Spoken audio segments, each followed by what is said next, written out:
Nick. Hey, Tys. How are you, man?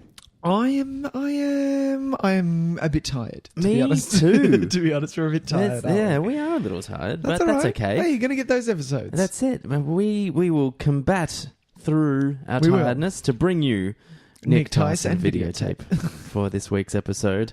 We've got a very exciting episode where we'll be talking about A League of Their Own. Nice. 1992's I love this. I love this A movie. League of Their Own. Last week was 1992 as well. Did you know that?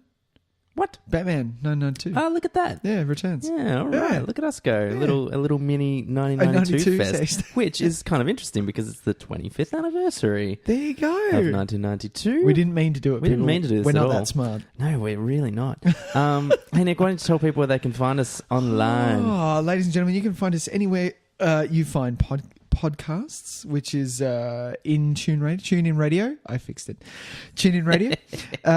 Yeah, all of those places. But the main one is iTunes. Yeah, iTunes, man. Yeah. Because that way you can give us a 5-star rating and write something nice about us. Which would be really helpful. Yeah, it would be helpful. Thanks to those of you who have rated and reviewed so far. Absolutely. We appreciate it more than we will ever be able to say. And if you listen to all 20 episodes, then you clearly have an opinion about our podcast. Come on, let us hear it. Let us hear it. Episode number 21 today. 21. That's exciting. Yeah, 21 is like my that? favourite number. Really? Yeah. Oh.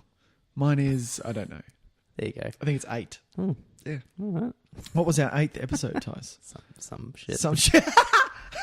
Jeez. No. But apart from that, ladies and gentlemen, you can find us on all social media, which is Facebook and Twitter. Yes. Which is the main two. That's it. And the Facebook's having some fun. We're having some fun on Facebook having at the some moment. fun. So get on there, like it, because it is a lot of fun.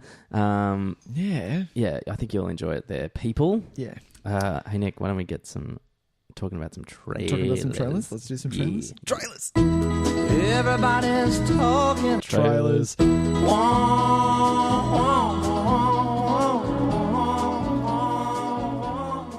All right, Nicholas.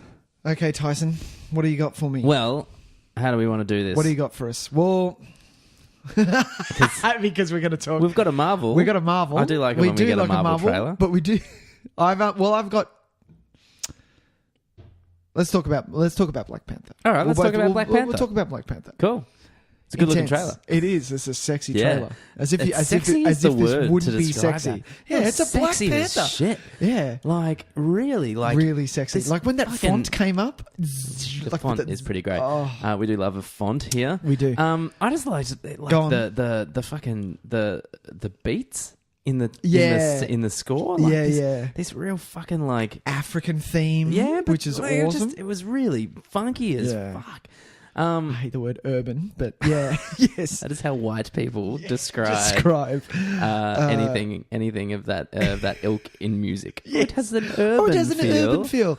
Yes. Oh, where would you find Dr. Dre? Oh, that's in the urban section of JB Hi-Fi. You white right. people, stupid It was bastards. urban, wasn't it? Oh god!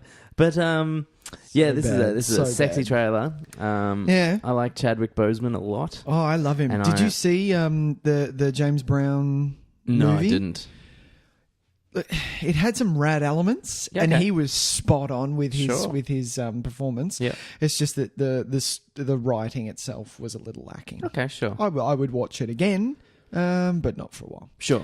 But Sure. yeah, Black Panther. This is one I've been looking forward to. Out of all of them. Look, I get really excited for the ones that I have no kind of prior knowledge about. Oh, nice. Because Black Panther is just it hasn't been a character that I've really Yeah. I knew existed, but Yeah. that's probably about it. That's it. Oh, nice. And so getting these little snippets of information through the films for me and has kind of made me want to go and look up more things about him. Yeah. Which is I'm also kind of trying to keep a lid on because it's kind of fun because I get to be surprised in one of these movies as well, exactly. which well, that was Doctor Strange for me. sure. I didn't know. And Doctor Strange for me a lot as well. Yeah. But that's because we're getting into these kind of second tier characters, I guess we Exactly. can call them second tier. Yeah, sure. And so Yeah. they are kind of black spots in a lot of people's kind of knowledge of these characters. Yeah. And so it's kind of cool. Like, it brings them to the forefront. It means that, you know, a whole group of people who comic book fans get to rally around a character that you know, that doesn't get the spotlight finally that much. might have the same coloured skin as like a big majority of these people that love comic book movies, and that's kind of, you know, that's rare as well. Totally true. And he looks fucking rad. He looks boss. He looks so boss. Seriously. Yeah. And it's a panther. I like anything cat related. You do like cats. Tys has two cats. But yeah, it does look awesome. I think I'm waiting for, because I thought that Thor, out of all of them, because I'd read a few comics prior to phase 1 and phase 2, I thought that Thor was a kind of a maybe for everyone, but the fact that did so well because of things like script and director and Tom Hiddleston coming out of nowhere. Sure. Pardon me. I feel like Thor has got a bit more name recognition. You think he's got a bit more name? I think that I was always on board for Thor. Okay. Well, I think that Black Panther, or I'm hoping that Black Panther is going to be of that. I think it's going to do exceptionally well. I think it's going to do really well. Well, Ryan Coogler is directing. Who is it? Coogler? Coogler? Yeah, it is. Can we say it that way? Yeah. Coogler. Yeah, definitely Coogler. Then, like Coogan. I did not see Fruitvale Station, but heard wonderful things about it. But definitely saw Creed being a lifelong Rocky fanatic. Right. Okay. And Creed was fucking excellent. Like, really, this is the second time I've heard good. this. Really? Really? Yeah. Okay, well, I'm going to come from another side. Okay. Because I watched Creed because it was so you went to Creed without... I've seen nothing. That is not the way to watch that movie. Everyone would hate me for that. I've seen Rocky 1. Okay, everyone's seen Rocky 1. But yeah, I haven't seen the other ones. And did you enjoy Creed? Look, to be honest, Tys, I didn't. No. Okay, right. Yeah. That's really interesting. It was kind of a bit lame for me, and I was like, really, Oscar? How has this got Oscar buzz at all? Interesting, very interesting. This is of the for me, it was of the ilk of remember the what was that fight movie where it was basically promoting fighting, and it was like 2000. I'm going to say 2012. Oh, you're about to probably say what was my favorite movie of that year. Oh, really? You're talking about Warrior? No. We're talking teen. We're talking. Never Back Down. Never Back Down. Yeah. Yeah. Okay. No. Totally different. No. Yeah. No. Okay. That's very interesting. I don't feel that way at all. Not that I saw Never Back Down, but it had that feel to me. Sure. I have seen Never Back Down. Oh wow! They awesome. are polar opposite films. Absolutely polar opposite. That's very interesting. I didn't mind. Look, I didn't mind. It's interesting. But it was okay. You know, it's funny to come to it from somebody that hasn't doesn't have a big exposure with the Rocky films. Yeah. I felt like Rocky Balboa was that film. Like that's I love Rocky Balboa. Yeah, but the character. Well, or the film. The film, which was the first one in 20 years after Rocky 5. Yeah. I felt like that was the kind of movie that could only be enjoyed if you had the relationship with the character. Right. Whereas watching Creed, I didn't feel that at all. I thought this could be actually apprecited without it. Even just with a kind of a perfunctory knowledge of Rocky, I think you could appreciate what part he played in that story, and were able to focus on Adonis. To be honest, that's interesting. I think it was the Oscar shadow coming over. I probably would have enjoyed it more. It really does. It casts a shadow for me. No, that's fine. I don't like that it does that. And I've spoke about this with what was the Western this Hell or High Water. Yeah. Fair enough. No, that's fine. I tend to kind of I tend to try and like if there's a movie nominated for Oscar that I don't like, I try not to. I can't blame the Oscars for that. I think, you know, absolutely. I think it's kind of everyone has a different taste. Yeah, and it's just I never want a movie to have to feel like it has to be something in particular. I think Oscar movies there's a problem in the way that we define Oscar movies because it means that not all kinds of movies can be Oscar movies. Yeah, where in reality. Any movie should be able to be an Oscar movie. Absolutely. I totally agree. Yeah. Totally agree with that. Yeah, so just, having said that, I felt like it was completely Oscar worthy, so that's interesting. Fair deal. Yeah. But this is Coogler, man, and I'm pumped. Amazing. I think he's going to bring something really wonderful to this. Is Martin Freeman the? He's the little guy from yeah, The but Office is he the antagonist in this? No, I don't think it'll be. You don't think him. so? It'll be it'll be Michael B. Jordan. You reckon? No, it'll be what's his name from Age of Ultron? Andy Serkis. Oh, you think so? Had his arm cut off. What's his name? Clue. Well, Andy Serkis' character's name's Clue. No, what's his last name? Claw. Yeah, Sorry. That's right. Yeah, I think it's going to be him. Surely. Oh, okay. All right. Maybe not the main villain. I don't know. They might It introduce looks somebody awesome. else. Either way, I'm there. Yeah. I'm there. When does this come out? Next year. Next year? Oh, okay. Yeah, we got to wait. I'll definitely see it at a midnight screening because my son will be asleep. You'll have a bobby. A little bobby. A little bubby. Yeah. Yeah. All right, well, let's talk about... Go on. Do you want to talk about another trailer? Well, I watched another one. Yeah, I watched another one too. You do yours. Let's see what yours Well, is. I have nothing to say about this. Oh, okay. Yeah, That's really. That's going to make for interesting well, podcasting. no, I kind of do. It's kind of funny. I watched the Flatliners reboot trailer. Yeah, I watched that also. Did you watch that? Yeah, I did. Have you seen the original Flatliners? Yeah. I love that original Flatliners. Me too. Yeah. Me too. It's a really interesting film. The amount of smoke in Yeah, and do you know what? It's so good. I think it was 1990, but that movie belongs such in in the 80s. late 80s. Yeah, man. Yeah. So it's right on. Obviously, So good. it was obviously still the late 80s while it was being filmed. It just Yeah. happened to be 1990 when it was released. That's probably worth double checking to make sure I'm not making that up. You want to have a check? But yeah, Ellen Page is in the lead. This one, she's sort of the Kiefer Sutherland role, which is fine. Sure, it's fine. I love Ellen Page. I like Ellen Page a lot. I think she's great. Yeah. But yeah, it has a little bit more of a more of a thriller, kind of scary feel. Well, the first to it. The first one's terrifying. Yeah. But this feels like 1990. You were right. Yeah, cool. This feels like I love the cover for that original Flatliners as well, man. Oh, it's so good. This feels like like your. Go on. What's the closest thing I can? The Lawnmower Man. Remember? That'd be amazing. Yeah, it does feel like a bit like a tech thriller. Yeah. Which is a kind of a thing that I didn't think existed anymore. Yeah. Like, we're not making Do you remember the net? Anymore or anything like that. I tell Sam about this all the time because I've seen the net and it's like the internet. The storyline is the internet is out to attack Sandra Bullock like it's going to kill her. Yes, the internet is the villain. Oh my God. No. It's so good. Isn't there a bit in that where she so good. orders a pizza online and and everyone's like, fucking amazing. Yeah, and she's on the beach. She's using a laptop on the beach, and she's like, "Oh, if only I could plug in my modem somewhere." I'm like, but yeah, it looks kind of trashy. It does look, but not in the fun kind of trashy. Yeah, do you know what it reminds me of? It reminded me of Transcendence. Oh God, that awful movie with Johnny Depp from a few years ago that I thought was going to be excellent. And really, you thought that was going to be excellent? Well, the pedigree is very good. And the reviews were kind of average. Yeah, man. And I was like, I don't know. No. I'll still give it a crack. And it was bad.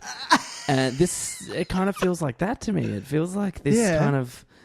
It's what I found really interesting. What I really liked about the first one is that it took its premise, and kind of just didn't care that it was a dorky premise. Yeah, it was about it wrote it. It was awesome. It was about making the death sequences, the hallucinations or whatever you want to call them, the trips. It was about making them as like crazy camp almost as possible. Yeah, well, it was all neon lights and smoke machines, man. and like he did it really fucking well. This feels like it's going to be all realistic and stuff. Yeah, like when the hallucinations are going to feel kind of real, but something's a little askew, a little bit Final Destination. Yeah, I got. Did you get that? Vibe, yeah, it was a bit weird, wasn't it? Oh, so Transcendence was like 2004. Sorry, it's fine. But yeah, I just don't know, man. I really don't know. And it's look, if I'm sick on the couch and Netflix isn't throwing anything good at me, I'll give it a watch. Yeah, there's very because little... the cast was actually pretty decent. It's a good looking. cast. It's going to need some good reviews. I like Diego Luna. Is that his he's cool, name? man. I like him. He's cool. Yeah. He did okay in Rogue One. He was all right. Yeah, I liked him in Rogue One. Yeah, he did this after Rogue One, dude. I reckon. Do you reckon this? Oh no, they would have filmed Rogue One first because that was post production on that would have been huge. Huge. Oh well. And that's but what about Ellen Page that. though? Like, she's, what about Ellen Page? You know, it's really an odd choice because there must be either something in the screenplay that's very. I think there must be something that we're not seeing. Like, maybe. Because I think Ellen to Page attract is this kind of talent, like Ellen Page is very. She's up there. She's not just working all the time doing shit. Like, she's very choosy. She tends to only kind of pop up in stuff that I think she's going to be good. Yeah, well, at least just looking at her IMDb, she's done a lot of. It looks like she's done a lot of independent things, and I think this is just one to kind of. Maybe get the cash flow a little happening, and then perhaps, or maybe it's you know how they I'll do Flatliners if you let me do this. I feel like maybe that's a bit of that. But to be honest, you know, Flatliners might be good. Shit. Oh, look, it might be good. Kiefer Sutherland does appear in the credits. He does, and to be honest, I may watch it just because of that. I do love Kiefer Sutherland. I love Kiefer. What did you go on? What did you watch? What was your other one? No, that's the one I wanted to talk about. So really? fine. Was it? Yeah. We picked the same too. That was hilarious. Yeah, well, it was pretty obvious, I thought. Yeah, it's true. It's clearly we're going to talk about. Very true. Because we do love ourselves a remake. A reboot. It's a remake. It's not a re-image. It's not like they're sitting there going, do you know what needs to be a franchise? Flatliners. You know what? Make it a franchise, I dare you. No, they won't bother. This isn't going to make franchise money. There's no way. No chance. If this makes no chance. If this makes like a 20 mil opening, I reckon they'll be pretty stoked. This is aimed at kids who don't know what the original is. Exactly. And that like, I just love the original poster, man. I do. The new poster's not bad. It's got some neon. Got a bit of colour to it. But look at like the original's got like all of them staring at the camera. With a black-blue type of... I love it. It's only ever... But that's a poster that just doesn't exist anymore. Exactly. These are posters. Why don't they do that shit? Well, because... No, but we love these kind of posters, but they're not made for us anymore. That's true. Yeah, but because that's the DVD cover as well. Yeah, man. I love it. It's great.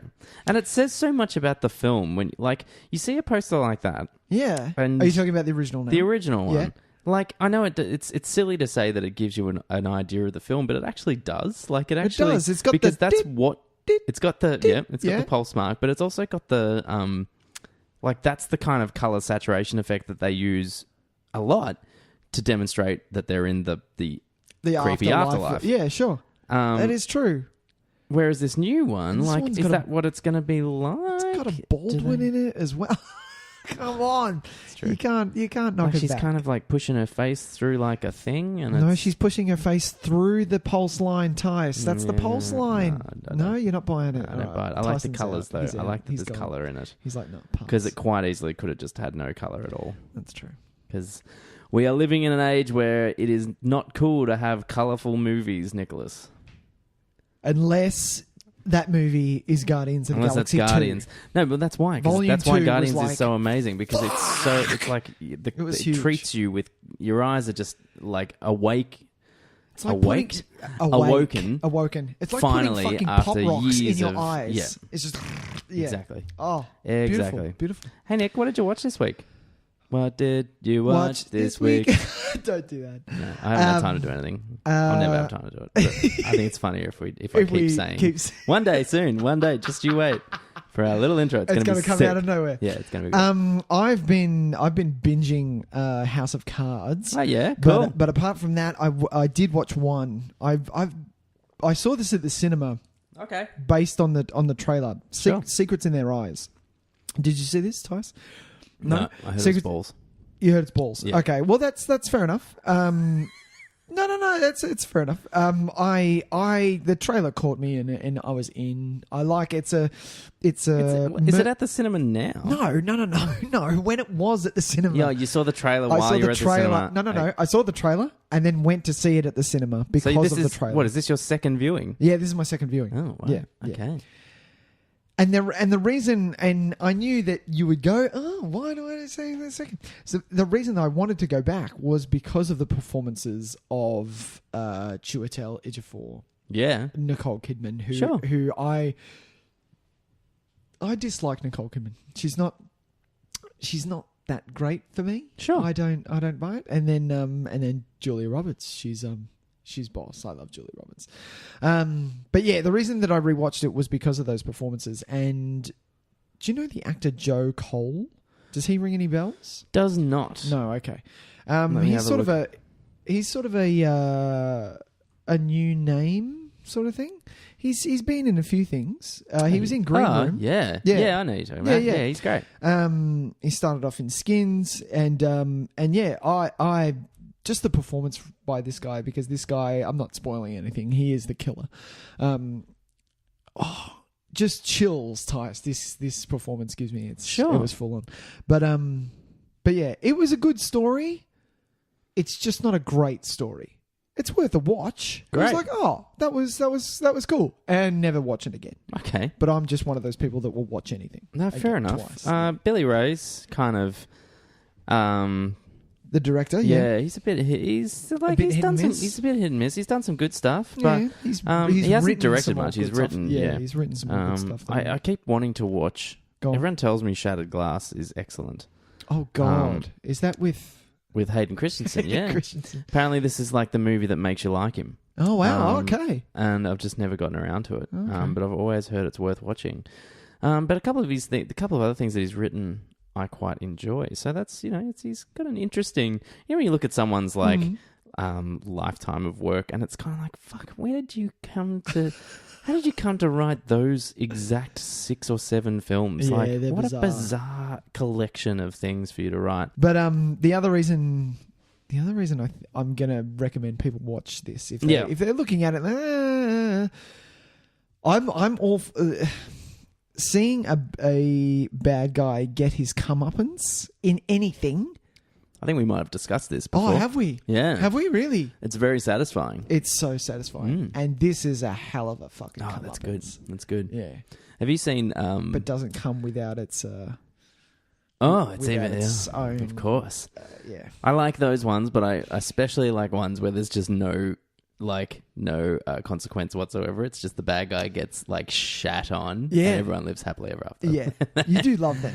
My favorite one. Have you seen Marked for Death, the Steven Seagal movie? No, I haven't seen that yet. Where he fights the guys with I love the Jamaican guys. No, yeah. The end death of the bad guy in that is up there, one of the greatest ones. It's 3-tiered in the ways that he is dead. There's bones breaking, there's things falling, and then there's extra little bits around. And then there's bullet. Yeah, it's great. So what did you watch this week, Thomas? Did you watch anything fun? Did we? I just want to mention briefly. Oh, go on. Did we go see Wonder Woman? You didn't get to go see it? I didn't see it. Did you see Wonder Woman? Oh, Tyson! That's all right. We'll save it till you see it. Oh, we'll talk about it later. You're not going to give me anything? No, we'll talk about it another time, because I think it'll be a better conversation. All right, fair deal. All right, I am seeing it this Saturday. Oh, cool. Yeah. All right, well, we'll talk about it next week. All right, then. So in that case, then, just because I stumbled across it on television, and that frustrates me, because then if I want to watch it, I have to go then put it on my Blu-ray player or something, because I can't watch it on television. I can't watch movies on television. No. As soon as an ad starts. And also, I've really noticed... just whatever Who source. watches movies on television? Because sometimes they pop you up. watch it? Yeah. And it's kind of like, well, I don't, I'll watch a bit of this. Fair deal. The remote's all the way over there. I'm not gonna exactly. Move. But whatever the source is, the video quality I'm noticing now, because obviously we've got bigger and bigger televisions, and we're all, it's high def, 4K, HD, all this shit. Yeah. Watching a movie on television, it just looks like shit. It looks like a bad DVD, and you're just kind of like, why do I want to watch this? Why do I want to watch this excellent movie in the case of what I watched?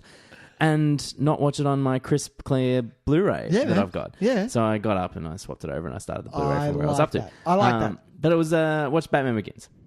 Because it was just on telly, and we were sitting there, and it was kind of like, oh, do I want to watch this? And it's like, yeah, I definitely want to watch this. Yeah, you do. Because sometimes you don't want to watch things too often because it spoils it. But that must be like the 15th time I've seen that movie at least. Nothing wrong with that. No, I don't think so. I think it's great. I've seen it more. I've seen it the most of the three. Easily. Of the three, yeah. Of the three. Yeah. Whoa, I've big definitely call. seen that the most. Okay. I really love it. I can even say my favourite bit of that movie is literally just the start. There's no Batman Begins. There's no da-da-da. They're just the bats. The bats. And then the small bat and then the big bat. And then that's it. Yeah. It looks lovely. He doesn't need a title. The man is a genius. Yeah. How did you go this really great. Really great. I still, I don't think it's not like I'm picking out little moments in it, but, the more you watch something, you either grow to love certain bits or you grow to kind of be a bit that's a bit hokey. You go, but it doesn't really affect your overall. Now. Yeah, and look, there's some. I think there's some really tacky dialogue moments that don't quite fly. Yeah, I'm growing increasingly tired of the Christian Bale Batman voice. Yeah, because I think it's kind of funny now. Rachel, It's actually kind of like it makes me giggle now when he does it. And it's because so many people have taken the piss out of it as well now that it's become a bit of a joke on itself. But I think more than anything, having a superhero movie that is not only like a really, really effective as a superhero movie, but is firmly planting its feet and saying that this is about something. This is about something more than just the hero. It's not just we need to tell an effective superhero story. We are doing a lot more than that.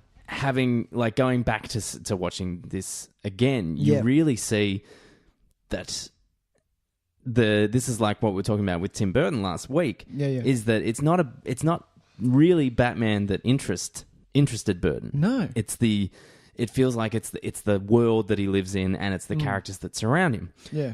I feel like Christopher Nolan is really interested in what makes Batman Batman. Yeah, yeah. Like, how can someone be like that? Yeah. Do you know what I mean? Yeah, yeah. And so he's to the lengths that he goes to be that. Yeah, exactly. Yeah. And he's really trying to kind of get into the nitty-gritty of that. And it makes it such an incredibly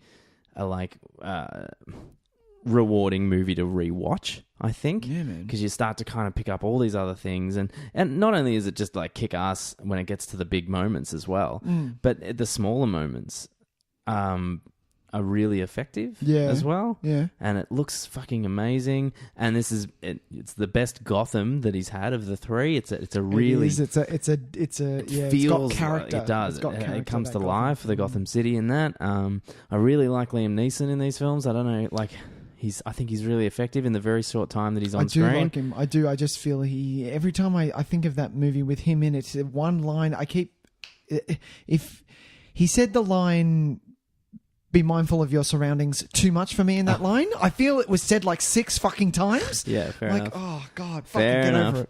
But yeah, I really dig him in it. I think Michael Caine's the best Alfred. Hands by down. far. Hands down.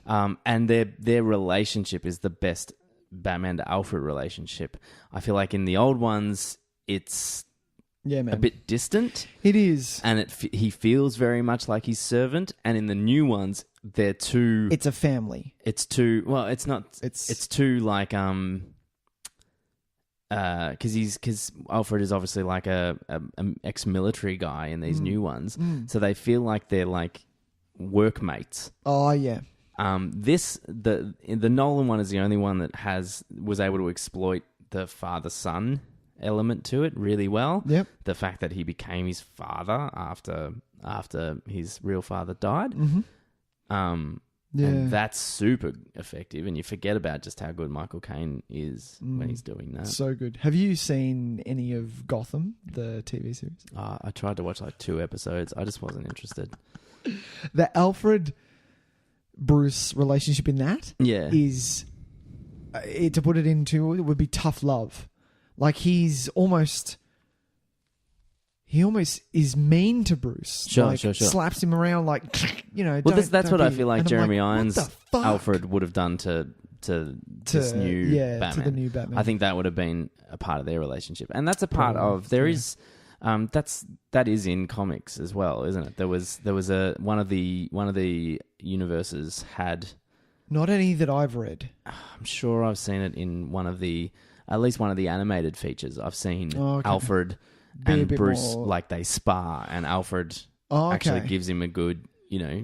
A good kick into the teeth well. Okay. So, and I don't love that relationship. Yeah, I think Alfred works better as his kind of conscience. Yeah, Alfred can hold his own, but I'm fine with that. Yeah. I just don't need I don't need the trainer Alfred. No. I need the heart to come from Alfred. Exactly. Yeah. And that's what Michael Caine brings to that. Yeah. He's awesome. But yeah, it's just so good. So good. And I watch those movies at least once a year, and I have since they came out. So yeah, man. I will continue to do so. So good. So good. All right, Tys. All right, man. Well, why don't we move on to our feature presentation? Feature presentation. Yes, let's do that.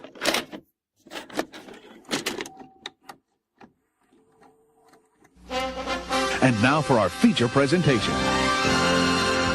All right. That was a long pause. I waited a long time then. I gathered my thoughts. Yeah, so we watched The League of Their Own. 1992's A League of Their Own. Yeah, man. How did you go, Tyson? How did I go? How did you go? I really like this movie. Yeah? Yeah, I think it's a wonderful movie. When was the last time you watched it? Not since I was a kid. Wow, really? Yeah, and it was really funny because so much of it was coming back to me. So many bits that I remembered. Because this was a regular feature of the Channel 9 Friday night movie. Like, was it? Yeah, it was, wasn't it? Yeah. I know for a fact I had seen this. Even knows the channel. I reckon it must have been Channel 9. I feel like it was Channel 9. I've seen this movie with... I have clear recollection of watching this movie with my parents. I know I've definitely seen it multiple times with them.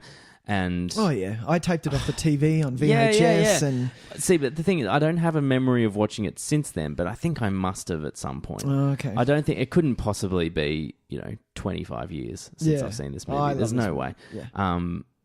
But I know it definitely isn't recent. It's definitely not in the last 10 years that I've seen it. Wow, so that's awesome. Probably as a late teenager was probably the last time I saw this. And I really enjoyed it. I think it's got some problems. Yeah. But it's got some big third act problems. But aside from that, I agree. We'll get to that.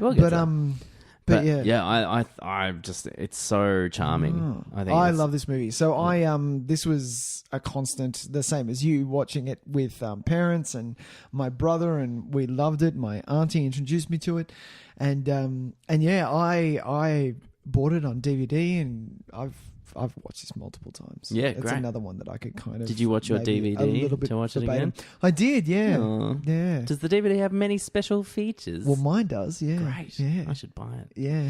I rented it off Apple. Oh, did you? Yes. Nice. So we got the HD version, and it looks fucking schmick. Does it? It looked fantastic. Yeah. It was so crisp. Yeah. Yeah. Can I ask a question then? Yeah. This is just totally technical. Sure. Cut this out. No, good. But at the start, when you see when it says the credit, the title, A League of Their Own, you're seeing the old Geena Davis character.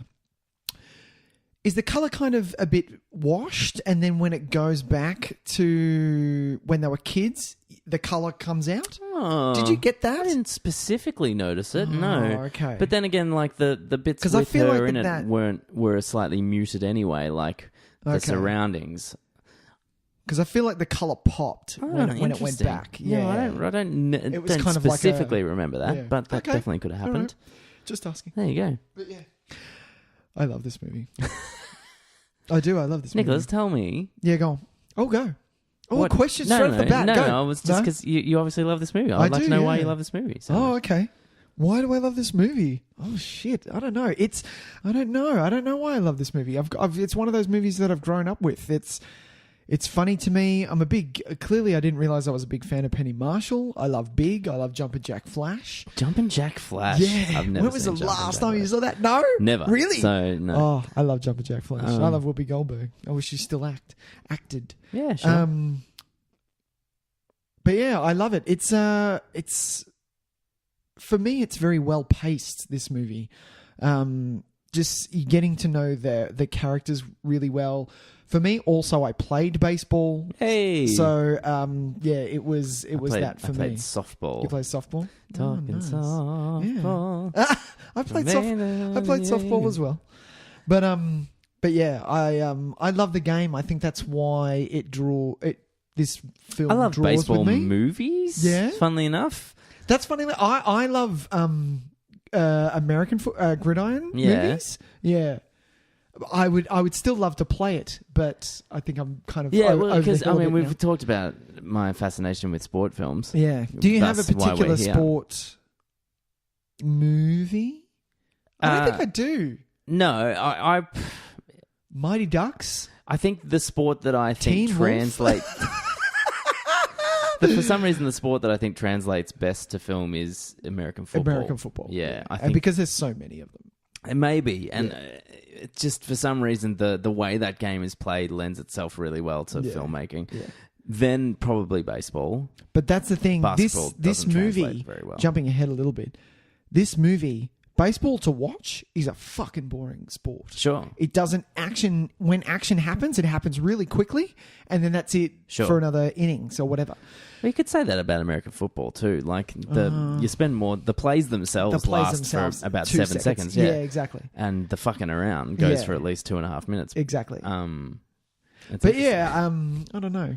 I just love this movie. Well, it's funny. Yeah, go on. Because, you talk about, like, the faults in sport, right? Yeah. You could say, because I know for, like, a lot of people believe basketball is basically a 90-minute game or whatever that only 5 minutes count. And it's pretty much the last 5 minutes that counts. That counts, yeah. Because it's very rare that a game will be over before those last 5 minutes Yes, as far as true. the lead goes. Yeah. And it's really about how you play those last 5 minutes. Yeah. Football, it's kind of like... Yeah, that's it's all true. about those one little 5 second moments, That's and the true. rest it's fucking around. And baseball is kind of boring to watch. That's true. But these are the most popular sports. I wonder what it is about them. Well, they make it look... Well, to be honest, in this movie especially, they do the montages, and there's a few, you don't really realise them, but to show a match, they show it through montages. Yes, and they do it really well. And like that's a sport movie absolutely. trait Yeah. from way back. Good point. Like you can't... There's rare that you would see a full game. Well, it's not even about seeing a full game. It's about seeing full portions of a game. There's always going to be some kind of elements. It'll be, and let's say back to the Rocky films. You know, go on. very Do you often see a full match? No, very often it would be we see the start, we montage till maybe like a certain moment. Or a round. So maybe we'll watch the first full round. Yeah. That happens a bit in Rocky. Okay. We watch the first full round, we see what we're dealing with. Yep. Then there'll be a montage to like round 5 when the tables are turned. Okay. Then we'll have a montage all the way from 5 to 12 because the tables are turned and now Rocky's on his way back. He's going to do it. And then we watch the last round. And that's pretty much the sport movie staple. You watch a little bit of the start maybe where the excitement is there. Totally. Montage. Turning point. Montage. Yeah, and we got a huge montage in this. We had a 6-game montage. So good. Where they just went, you know what? You don't need to watch the playoff World Series. We're going to just jump go, all the way to Game 7. Here's what happened. Here's some newspaper articles to show you where it was. I loved it. Yeah, it was worked super so effective. well. And I liked that they didn't actually... it would have actually been an interesting series to analyse because it wasn't like they went game for game or anything either. Yeah, exactly. It was like Racine should have won 3 games ago. They had Yeah, I the know. series What the locked hell? at 3-1. Yeah. And then lost 2 in a row. It was like, oh, What happened mate. there? Yeah, what happened? Oh, Crazy. so good. So good. I love it. So, Yeah. I don't want to jump all the way to the ending Oh. because that'll be silly. So why don't we... So we go... Look, it's... Well, there's no one that... In this, what I found is we instantly like all of the characters. There's no character in this that you don't like. No, and look, they're built specifically that way. Even the characters that... I mean, obviously we're talking about a film that is like proudly advocating for female equality. Yeah, and but they're doing so in a way that they're not trying to demonize characters that don't share that view, which I found kind of interesting. Like, that's true. They don't make characters to be like evil. No, that's awful true. people because there's the dude that gets up and folds his pants up and is like, "Girls can't play ball," and she cops a baseball in the he cops a baseball in the face, and he sits down, and it's dealt with, and it's like he gets in his little box and he's like, I guess, and like the in guys that scene, I'm like, why the fuck did you pay for your ticket if you're going to do that, dude? Exactly. Yeah, some people though, man. Yeah, like I was even thinking about like someone like David Strathairn's character who ends up, running the league for a great deal of time. So obviously they don't want to make him any kind of villain. But he's kind of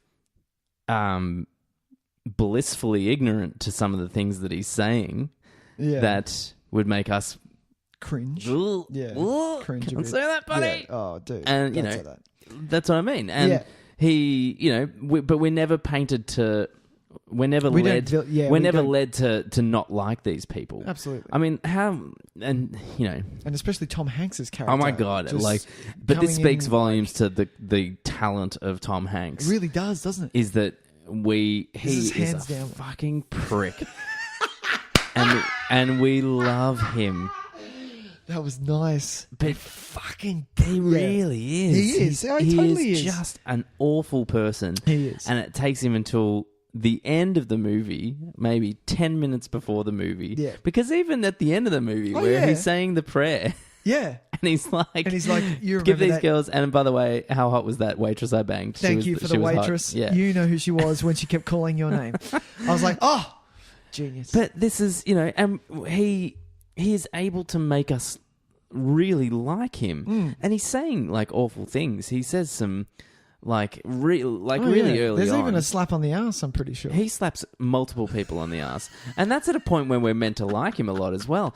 And, I'm guilty of it. I laughed as well. Yeah. And I'm like, fucking hell, Tom Hanks, man, you have all the power. He does. In the universe, he is the most powerful individual in the universe. In the universe. Yeah. That's but even, true. It's not you, Optimus Prime. It's Tom Hanks. Because Tom Hanks could charm the pants off anybody.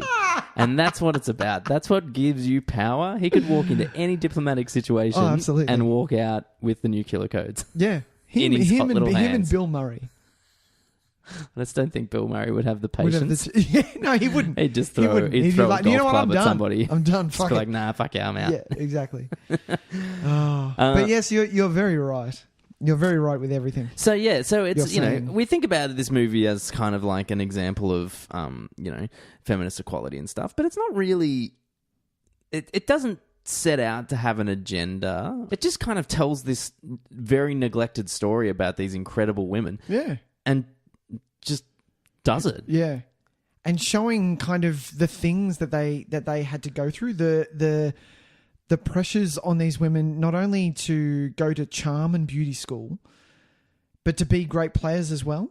So there's the level of being a really good player and also looking attractive. Yeah. So just all of these pressures that are coming down on them. Sorry. Yeah. But also with I love the line, there is also no drinking and no men. And in that, I thought, well, there is no way that the male professional baseball players will get told that at all. No, never in a million years. And then I kind of got thinking, has anything changed since then?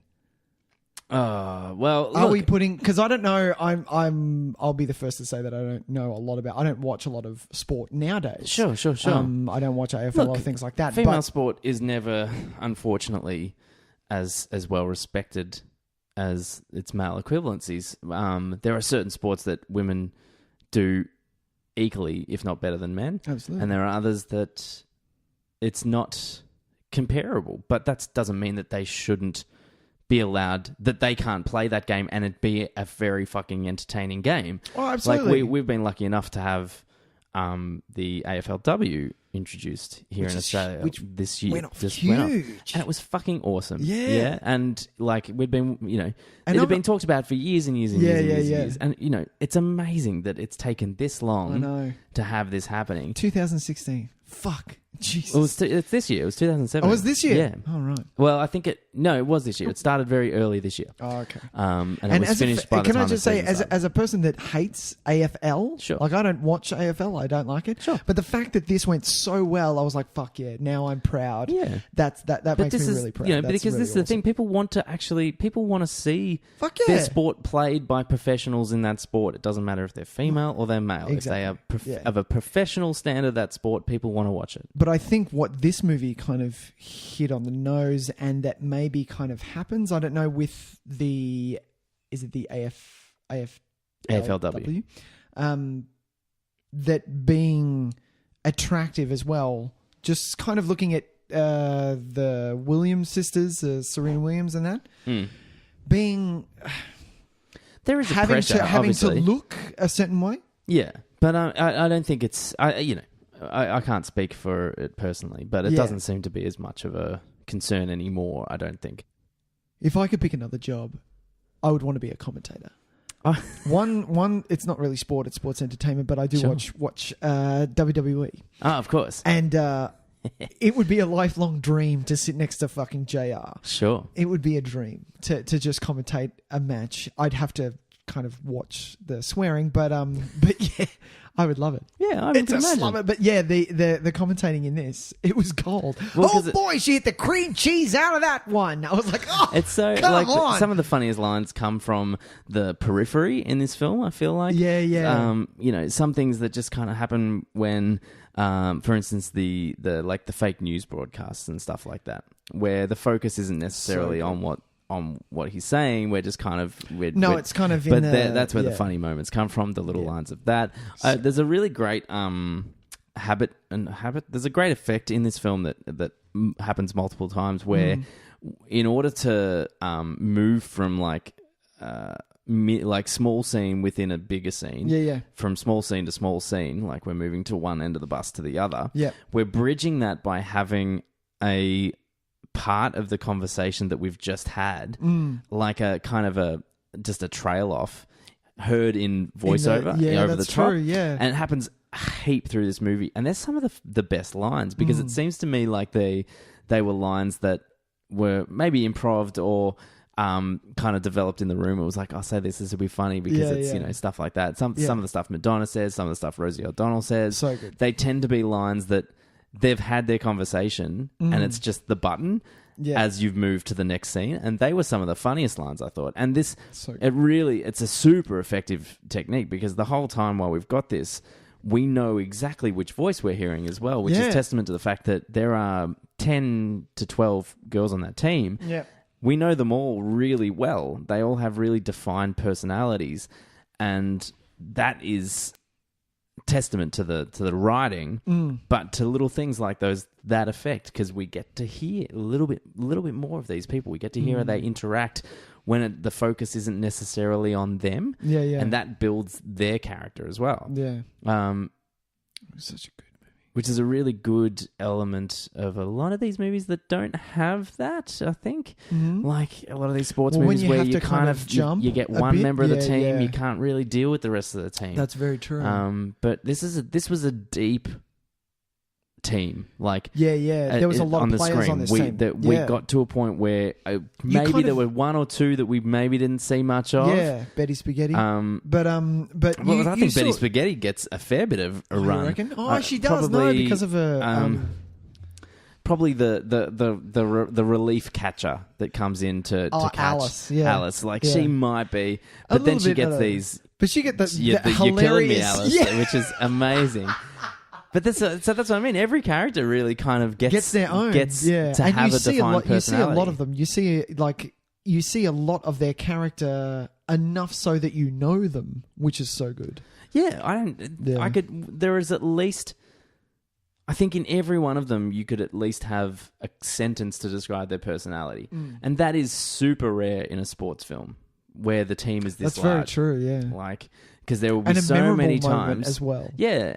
There are so many times when you watch, any of these any of football teams or baseball teams, we don't get to know who the right field catcher is, like, or the third baseman. Like, we don't get to. They're not, if they're not relevant to the story. I couldn't tell you any players in.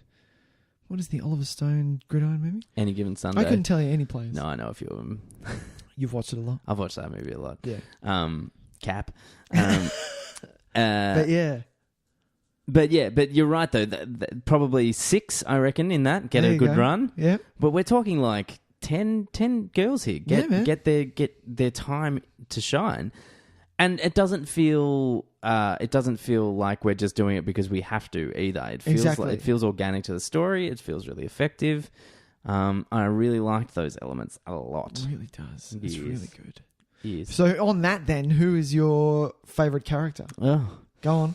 Doesn't have to be on the team. It can be Stillwell Angel. Have another chocolate bar. I fucking hate Stillwell.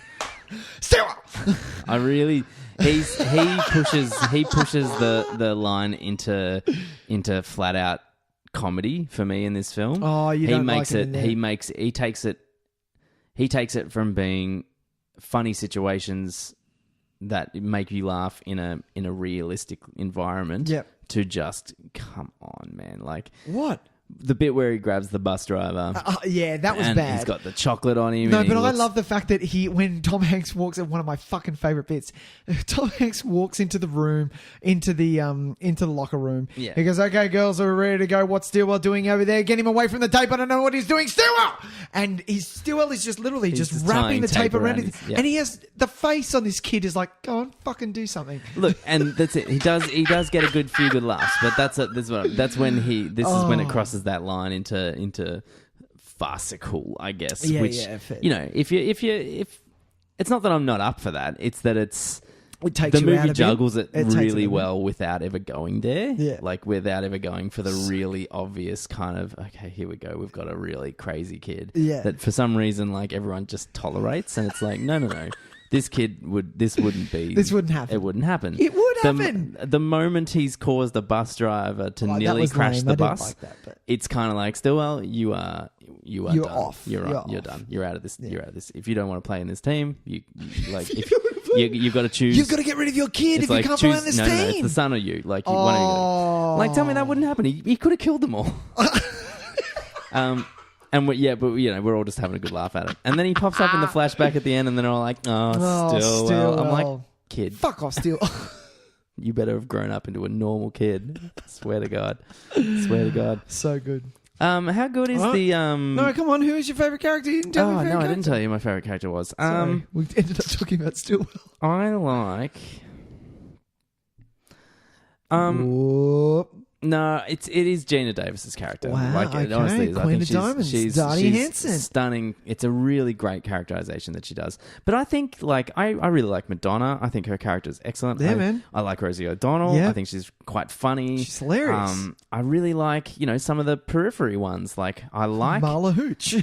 Oh, Marla What Hooch a is hitter. out of control. Like, what an incredible little character that she gets to play. She stole that movie, man. She stole that shit. And do you know what? The weird thing is that Marla doesn't really get closure. Like, no, she doesn't. Because I realized like towards the end, I was like, what's Marla doing? I haven't seen Marla. Yeah, even. exactly. Like, she hasn't even popped up in a shot for a little while. Even though she got married, who the fuck? She's gone to the World Series. Come on, what the hell? Yeah.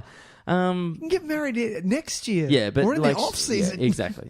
She's great. I really like the one that kind of is posh, the posh one. She's really well spoken.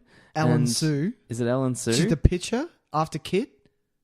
Is she the pitcher? because that's Betty Spaghetti that comes in to pitch. No. Oh, Ellen Sue's the old. She's white hair. She's white hair. She's the beauty queen. Is that what you're talking about? No. It's the other one. And at some point after Tom Hanks yells at him for something, she does the... Oh, I didn't think we expected that. Or I don't think any of us deserve that. No, when Geena Davis leaves the room after and she goes, "Has anyone seen my new red hat?" Is it that one? I think it is her, actually. Yeah. And then Geena Davis goes, "Piss on your hat." Piss on your hat, that's she right. She goes, "Oh, well, that was uncalled for." That's it, that's one. it. That's okay. it. I like her. I don't know who she was. I like her a lot. I like Stillwell's mum as You well. can't just Like, knock there's no off- crying in baseball. Come on, no, pick one, Tyson. No, but one. that's what I mean. They're all really effective. It The is one a that can't great read ensemble. is like breaks my I heart. love her. I love her so much. And I love that, May, what are you giving her to read? Oh, what does it matter? She's reading, okay? Yeah, exactly. Go away, shoot. Exactly. Oh, my. You're much better at knowing all their names as well. Well, it's because I've got it right in front of me. Oh, well, there you go. Yeah. There you go. But I do know them. No, mine is Tom Hanks. Yeah, look, I love it. It's I starts thought with you were Tom asking Hanks. where the girls were. Oh, no, totally. But under that, it's actually Kit for me. Yeah, Kit is a really interesting character. I like her. I think that I see myself in Kit. I get that. You know, Yeah, I see feel, what she goes I through. feel and similar yeah. things to that. Yeah. I think Kit is. I think making them sisters is maybe not even necessary. Oh, really? I think having No, I like them as sisters. it's fine that they are. It's I think it adds.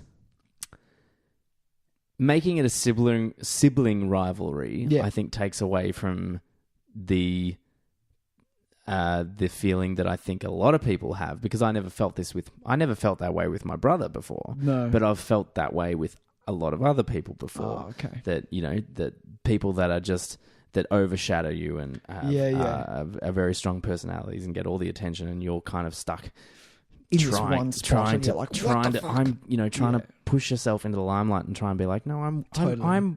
I'm worthy of this too. Yeah. And so the Absolutely. sibling part of it, I think, makes it almost gives her an excuse, or gives the audience an excuse to just be like, oh, she's just the bratty sister.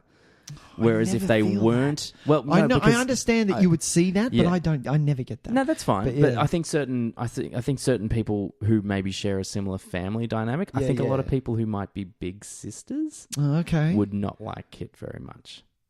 Oh, okay. Yeah. Do you know what I mean? I feel you. Yeah. Whereas if they were best friends, yeah. and she was overshadowed Oh, as it'd when it be came to totally that, different movie. it would. But I think it would It still. would almost be. It would be better, I think, It because would be a bit she stronger. would. Yeah, that's I think true. their relationship might be stronger, Yeah. and no one would have any grounds to be like, oh, well, she's just being a pain in the ass, because No, she is being a because pain in the ass, but. But yeah, she's just as good. You've got to be able But to she's see getting her point of view, and I think she plays it. It's not so much the last argument they have, where after she's been traded, I feel like that's a bit. It's a bit kind of that is her at her brattiest. Sure. And it's been leading up. But the kind of falling out they have straight after the game, When she gets thrown in the shower. yes, straight Yeah. after that. I think is really well written. It's an argument. It's someone who's had an argument with their and sister. she's quite calm about it too. Like what she's saying is are quite reasonable things. Yeah. And nobody's flying off the handle. Nobody's being stupid or unrealistic. Yeah. It just seemed like a really kind of realistic conversation in that circumstance, and it built Kit. It built her case really well. Yeah, yeah. Whereas the one where after she got traded made it seem That's full on. That's that got the a little bit dramatic. too Yeah. bratty and a bit too kind of like, Yeah. oh, you're just being a bit much now. But Yeah. so I think Fair deal. I really like what Kit stands for, I guess, in the film, but I don't know if it's perfectly executed. Yeah. Doesn't hurt the film in any way. No, it's true. What do you think though Go on. about Whoop. the result of Kit's team winning, though? Oh, don't bring. Okay, you're going to bring this up. Yeah. All right. Well, this is where. So with her winning, Yeah. having watched, analyzing movies like we do, Tyson. Yeah. The scenes beforehand, I feel that Dottie dropped the ball on purpose. No, 100% she did. Oh my God, you're the only one that thinks this. Really? Yeah, of course she did. See? I've never doubted You've that. never for a second. doubted that for a second. Everyone else doubts me. Really? Everyone else. I know that she dropped that on purpose because of the scenes beforehand. No, even though contradicting that. So the first thing you see, Kit goes up to bat, right? Geena Davis Oh, actually, no. When Kit is pitching, Geena Davis goes up to bat. She hits it, blah, blah, blah. That was it. And then the next time she comes around, when Kit comes up to bat, she asks for time, goes out to the mound, tells her that she can't hit high balls, right? Goes back. So that kind of goes, well, no, well, she's just... But before that, she was seeing Kit crying in the dugout, and there was that whole section there. It was because of that scene that I was like, no, she dropped it on purpose. No, I think when she goes up and tells her how to pitch it, I read that as like a challenge almost. Yeah, same. I read that as her saying, if she's going to win it, she's going to win it. I want her to win it. Yeah, exactly. Because of the very start Yeah. scene where we first see them playing baseball, she tells them, and it's because of the lay off the high ones, mule, nay, I like the high ones, you know, all of that stuff, that of course she's going to say time, tell her to hit high ones, and Kit knows she's telling her to throw high ones. No one else thinks that. Do you know that? Yeah, well, that's interesting. I'd like to kind of know if that's just us. We've just stumbled across that together, or if it's proven in some way. Because I don't think she consciously was aware of it the whole time. I feel like it was a spur of the moment decision that in the end it's like because she hits it, she gets around, she goes to the run, she's running at her, and she hits her, she lands, and she just kind of realizes she wants it more, and so lets the ball just fall out. You know what I mean? I think in that one moment... Do you think I'm kind of contradicting myself, but do you think it kind of takes away from Kit's character? She wanted to win this, and her big sister let her win it? Well, this is part of what I was going to say, is that I don't think... This is one of those movies where... It's funny because you watch a lot of sport movies and there needs to be the choice. Someone needs to make the choice. Do they win or do they lose? Sure. And I've seen a lot of movies where they've won, and I've seen a lot where they've lost. And it's not often that you walk away from a movie and think that they made the wrong choice. Yeah. I almost think that they made the wrong choice in this because it made it really about Kit.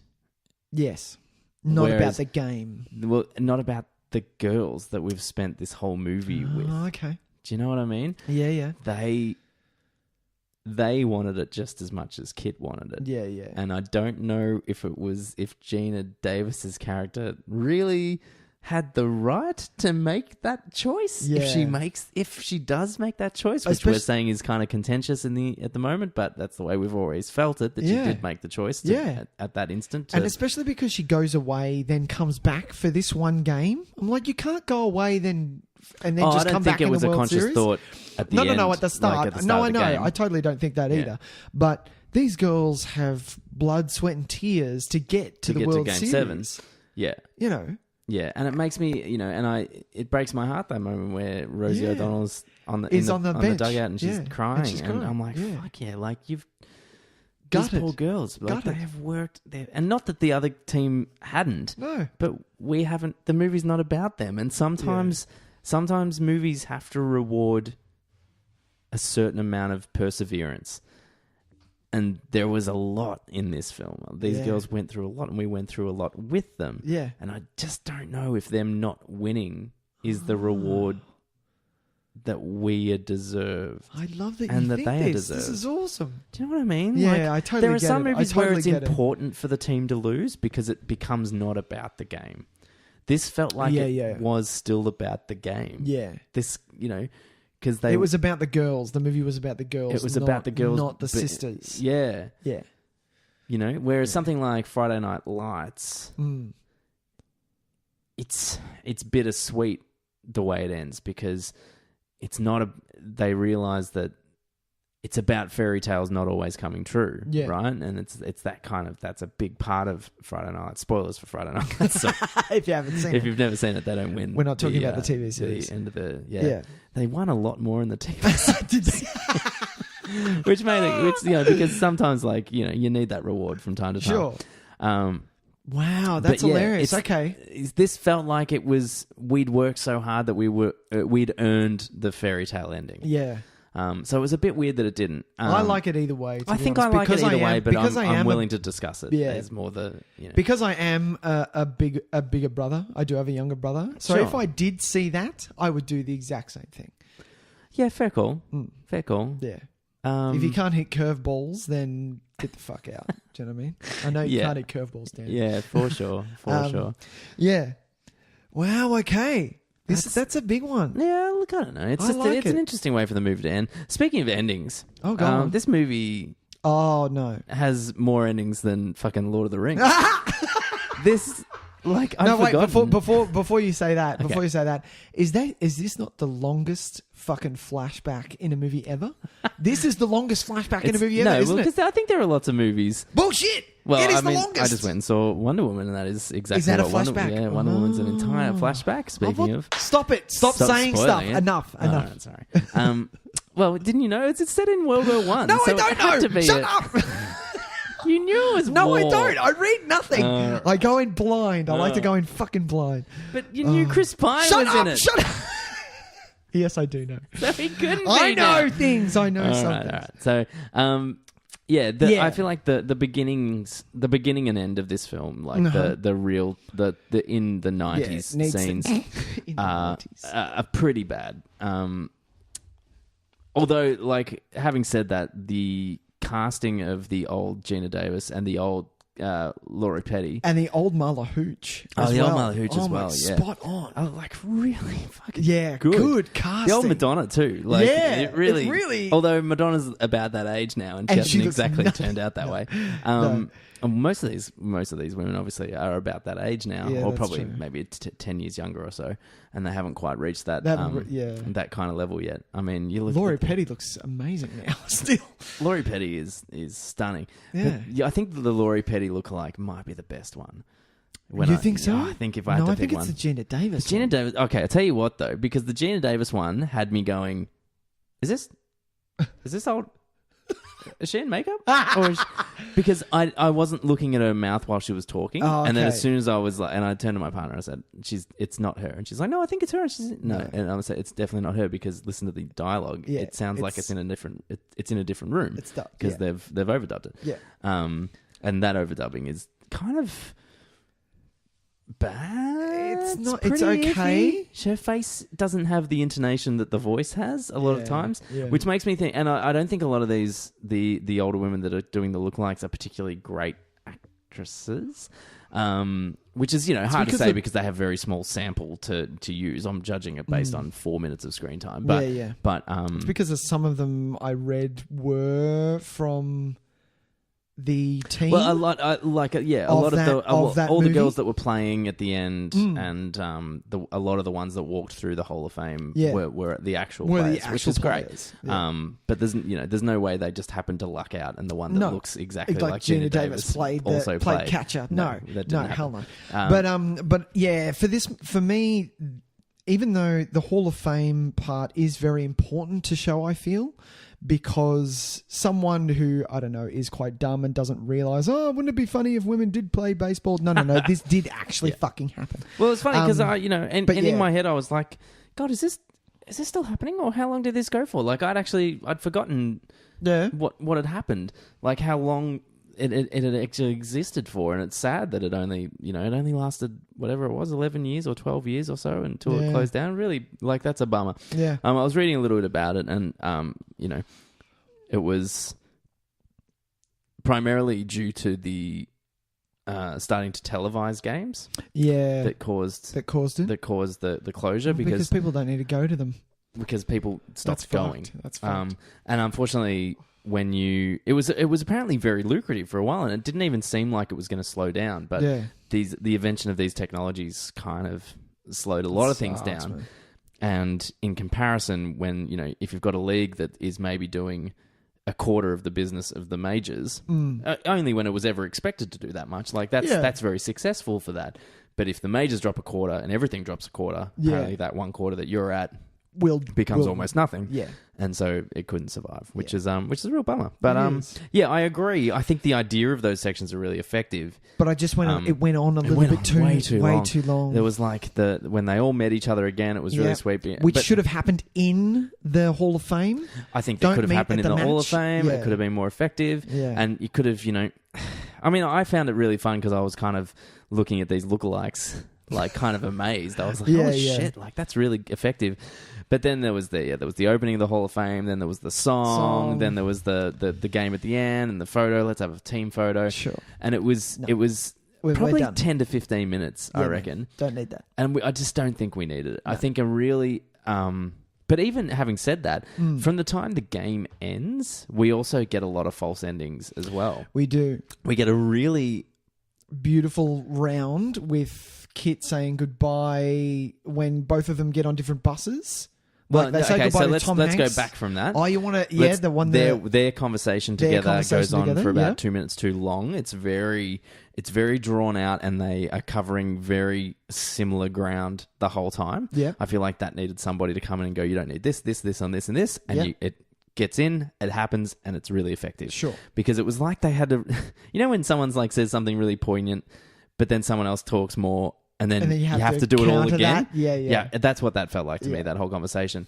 Whereas if that was really short, and then the bit where they get on the bus would have been really lovely, and then it could have been it. But it just felt like we had just this ending on ending on ending. We needed it. We needed to say bye to Tom Hanks. We needed to do all this. Yeah. So that's true. It did go on. Pretty much from the time the game ends, there's 20 to 25 minutes, I would say, of movie still. Yep. Maybe that's a bit much. Maybe there's 15 to 20 minutes of movie left. 15. And it's 10 minutes too much. Yeah. And it need to round off because when the World Series ends and Kit wins, you're like, that was amazing. Yeah. Do you imagine if it just end freeze framed on her, like on everyone's like back and show, like the end of Rudy or something, and then just done. Yeah. And Rudy wins. I was like, hang on. What the fuck? Were we watching Did we watch the wrong main character for this whole movie? What happened? Yeah, absolutely. I do have something to say though about this. Go for it. So when this movie was funny, Tyson, did you laugh in this movie? Yeah, shit, yeah. Okay, I laughed a lot. When Bridesmaids came out, the movie. Did you see Bridesmaids? Yeah. Was that funny? Yes. Okay. Bridesmaids to me. Everyone made a massive deal. Well, a lot of critics made a big deal about it because it was supposed to be a movie with an all-female cast, combined with the fact that it was combined with the fact that it's surprising that women are funny. Okay. Bullshit. Women have been funny for fucking years. Yes. This is one of those movies. Yes. This, 9 to 5, fucking Death Becomes Her. I fucking love Death Becomes Her. Women have been funny for fucking years. Years! Yeah, I didn't... I just don't like that No, sorry, it's just a bit of a gripe for me because everyone thought that Bridesmaids was, oh my God, well, let's bring, I was like, no. This has been there around for ages. Yeah, I get you. Some of these things must kind of go over my head because I've never felt that way. Yeah, what I mean? No, that's because we don't think that way. When I see like internet controversies about certain things, I'm almost like, really? Was that? Yeah. Did anyone ever actually think that? Like, it blows my mind that's exactly. And, and that's probably my own fault that I'm not educated enough in the way that certain things happen. That's good, but I don't jump to those. I just don't jump to that conclusion. Yeah. Like I see Bridesmaids, and I'm like, yes, great. Like 5 of like, well, at that point, Maya Rudolph and holy shit, what's her fucking name? Kristen Wiig, like, were 2 of my all-time favorites because of Saturday Night Live stuff, and I just like Maya Rudolph, especially, who was on a little bit earlier, who I'd always been a huge fan of, and so I was just excited that there were the 2 of them in this movie, and then put Melissa McCarthy in there, and I was who like, I didn't know at that God. point, and I was just like, yeah, great, and then we've got she's my Rose Byrne, who has just become who's climbed through the ranks to be like one of my favorite comedic actresses. And all of a sudden, we just had this really great film, so I wasn't really thinking about it that way. Yeah. No, that's good. That's good. There was a lot of, talk about, which is fucking bullshit. Yeah. Like this is funny. This is really funny. So many funny moments in this. Penny Marshall is like a legend. of Laverne and Shirley, man. Like, she fucking knows what she's doing. Like, What is she doing now? I didn't look that up. Is she doing things now? She's doing TV now? It's a bit of TV stuff here and there. She guest spots on... She still acts a little bit, which is great. Oh, okay. But yeah, and I think directs episodes of things here and there. And I don't think it's done a feature for a while, I want to say. Yes, that's true. TV. What was the last feature? Directing? Yeah. Would be... Riding in Cars with Boys. Oh, which I actually didn't mind at all. I remember when I heard that was a piece of shit, and I was like, I kind of liked this movie. I found that movie insanely depressing. Yeah, well, look, it wasn't a fun time for all. It wasn't for everyone. I found it funny that, Australia's own fucking, what's his name? In Riding in Cars. The kids from Bootmen. Adam Garcia. Adam Garcia? Is that his name? He in it? Adam Garcia? Yeah. Yeah, plays Drew Barrymore's son, and I think he might be older than her. Or at least within a couple of years of her. That's hilarious. And he was playing her son, which I found was always quite hilarious. You need to watch Jumping Jack Flash. I must. Jumping Jack Flash, big. I just remember. I need to see Awakenings. I haven't seen that yet. Yeah, me neither. Yeah. But that's one of those Oscar movies that I've always been like, I've got to get on it. I suppose I should. De Niro and Robin Williams, man. And it was like everyone was loving that. Sick. Come on. Yeah, it'll happen one day. But that can be on Penny one of Marshall, the list. Yeah, and look, she's fucking hilarious. And but there are so many funny moments in this movie. And especially we have to say something about how much of a rough trot. For one, Madonna's acting, because that gets a rough trot, and I feel that she's top notch in this. She is top notch, and more so Dick Tracy. I think she's not a bad actress. Secondly, Rosie O'Donnell. Why do people bag on Rosie? Do you know why? Because I don't. Is it a thing? Is it something she said? Is she an anti-vaxxer or something like that? She's outspoken. For starters, but that's just part of her personality. That's not but against this the law. is no, well, of course not. But this is the kind of the culture that we live in. Is that any very highly opinionated females tend to get kind of negatively viewed upon, which is horseshit. But this is that's the culture that we live in, especially one who is predominantly liberal in her views. Right. Obviously deals a lot with the right wing establishment of America. So you've got people who are already pretty defensive to female equivalency, based on the fact that, how the fuck we have a president of the United States at the moment who admitted to sexually assaulting females, and females still voted for him. So they clearly have a different view on female equality on that side of politics. So when you have a very outspoken female presence, speaking the opposite, she's going to draw attention and hate towards her.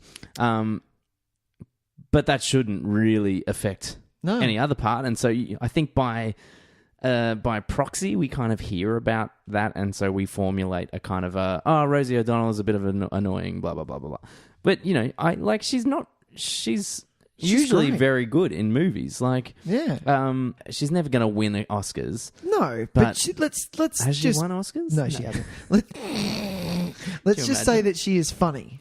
She is hilarious. And she's very effective in a certain role. And I think this is a great role for her because she gets to be just that loud, very boisterous personality. Absolutely. And she's very effective. Do you know what she reminded me of in that first scene? I had to write it down because it came to me so clearly. The first scene where she's balancing the bat and then she's giving everyone attitude and she's like, some of you are going to get cut, and then throws the ball and is like, some of them are going to get cut. She reminded me of Jay from Jay and Silent Bob. Oh, really? I can't wait much longer, so get up. Yeah, I love it. It was really funny. I just had this...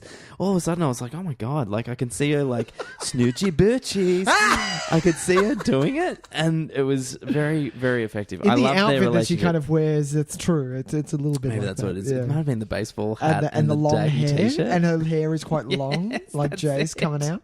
That's hilarious. Oh, man. But I love her and Madonna's relationship. I think it's wonderful. They're so good. They're just so comic good together. genius, both of them. It's really quite cute. And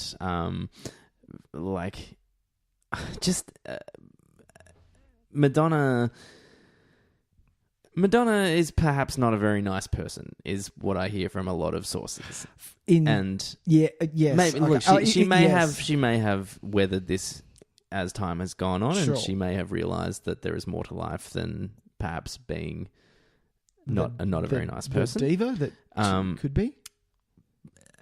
And But so yes. apparently, from all reports behind the scenes, she was unbearable On this film. film. Yeah, that's what I read as well. But she's incredibly effective. She did her job. She did her doing job, it well. and she's really good. She was fun. There's the moment where she kind of has her little breakdown when they say the league might not last. Close, yep.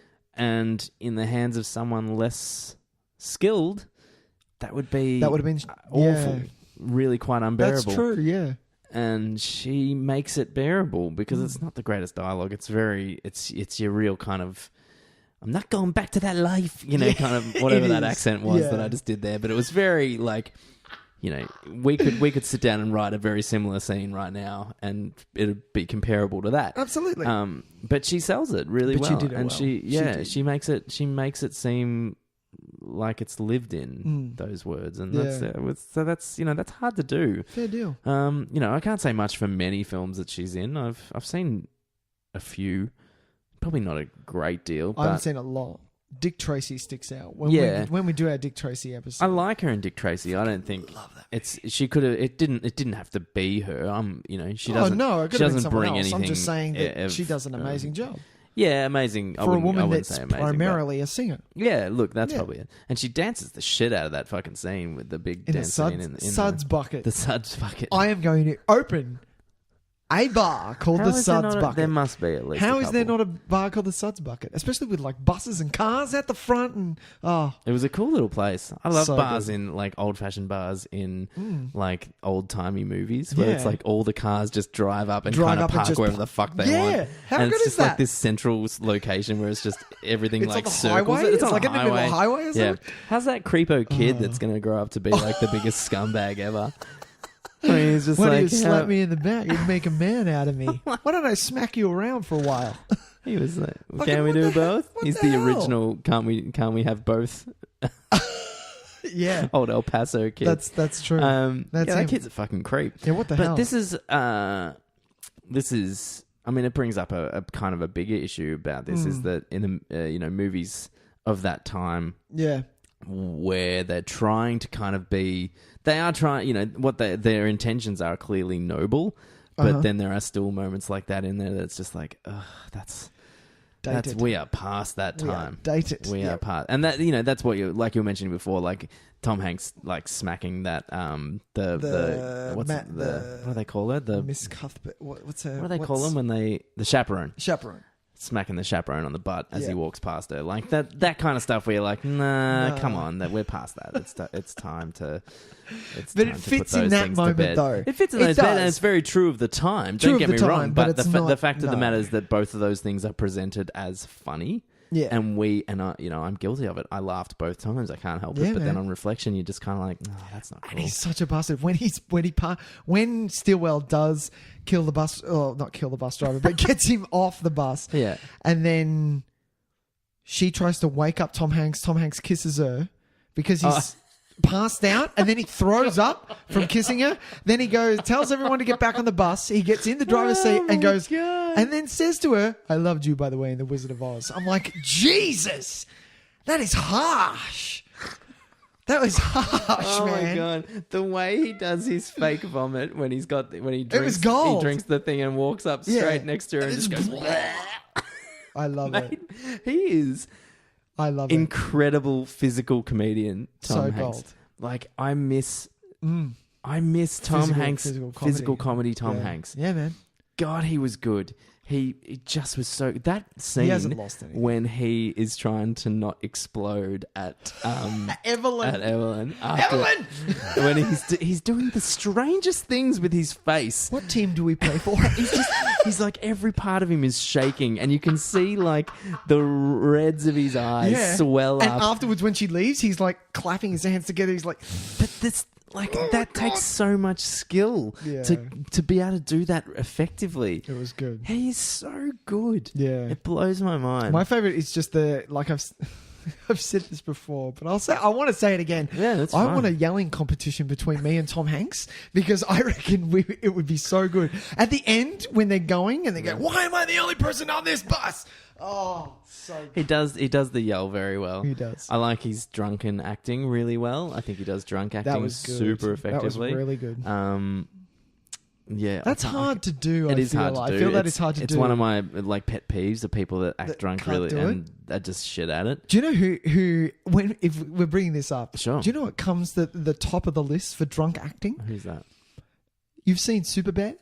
Yeah. Do you remember the girl who hooks up with the one that Michael keeps trying Cera? to, yeah. That is hands down the best drunk fucking acting I have She's ever seen good. in my life. Yeah, no, she is great. I So like her good. a lot. So She's good. really funny too. Yeah. It's a very funny movie. So awkward and funny. Yeah, Yeah. but there's far too much like emphasis on the parts that don't really happen when you're drunk. Yeah, yeah. Whereas this is all the bits that do happen. The bit straight after when the bus driver runs out and he's just done the fake vomit, when he just struts out of the bus when And the then girls are all back- smoking. yeah. And Get on the spouts bus. some gibberish Yeah. about, and you can make out the word bus maybe, and then just get straight back on. It's so good. Perfect. And 2 Oscars. Yeah. 2 Oscars, this man. This is why. This is why. 'cause he His can- drunk acting is top Yeah, notch. he's fucking Yeah. good. I hope there's still another really big comedy in him. I hope. You think so? I think I he would kind really of gets love- it out in his Toy Story. I would like a physical comedy. I would yes. love to see him do like a legit, But yeah. wild kind of off the wall comedy again. Just one more, because he's, we're getting to the point where, and it blows my mind that we're getting to the point that probably within 15 years we're Yeah. going to lose Tom Hanks. Oh, And don't say that. But that's what I mean. Isn't that the most? What the hell does that that mean? must Is mean he one of- okay? Have we checked on him? It's Don't check It's on just the him. nature of reality is that this is going to happen at a point this soon, is fucking and that is depressing already. that is devastating to think about. Oh, And so I Jesus just, there's certain Christ. things that I hope he gets a chance to do before he shuffles so off. true. And one of them is a big A big broad comedy. Can I say something about this as well? Mm. There's no romantic couple in this movie, which I kind of liked. No, I mean I really like the scene with Geena Davis and her husband. I think it's beautiful. You think you like I really like it, and I love that it's Bill Pullman as Bill well. Pullman? Because he's very He's an It's a- everyman. he's an everyman. excellent at the everyman. Yeah. But he's also an effective enough presence that when it pans up to see his face, You're like, oh. there is a moment of like a swell of sorts. Like Yeah. there is that moment where I think, because he's a good-looking guy. Is he? So, well, I assume so. Do you know when he was fucking sexy when he had that beard in Independence Day Resurgence, the old man I need to beard he watch was it. rocking. I didn't see it. No, so the camera pans up, and I think Yeah. girls kind of would be like, "Oh, Bill Pullman." Yeah, Would they? yeah, I think What? so. Okay. I know for me, it's like, "Oh, Bill Pullman, yes." Ladies, if you are listening to this, can you tell us if you do think that? I'm pretty sure and do you know what it'll be? Because a lot of them will quote "while you were sleeping" as well, because apparently he's I actually do like that movie While You Were Sleeping. There you go. That was good. Well, Because I like Sandra Bullock. there you go. But yeah, no romantic couple. Yeah, and look, it's good that it. I like isn't. that and I they like that don't. some of them actually ditch.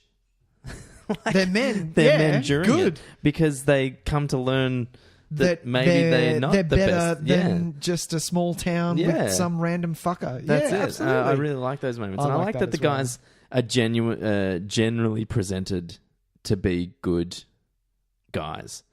Aside from, Apart from Tom Hanks and John Lovitz, who we haven't mentioned yet. well, John Lovitz is just doing his John Lovitz shtick. I love It's not John so much. Lovitz. I don't mean so much like those main characters. I mean like the guys that are presented to be like suitors to the Yeah, girls. yeah. Like you've got the two guys from the dance. Oh yeah, From the dance place that the are nerd obsessed guys? with Rosie O'Donnell. They were who lovely. they're really lovely and funny, Yeah. and they keep bringing her flowers, and they're just like they're supporting her, and they're really Yeah, great. yeah. Like even the dancer guys, I love that. They were 'cause lovely, I kept yeah. waiting for, and in my mind, I kept thinking that turned into a fight. No. And it doesn't. It's No. actually quite nice. Yeah. They actually have kind of like a little dance battle, and then Yeah. at the end go, you and Damn it. Yeah. like it doesn't turn into this weird kind of like misguided masculinity kind of where Oh, they no, start not at punching all. out each other, Not which at I thought all. was like really great to Yeah. see and really nice.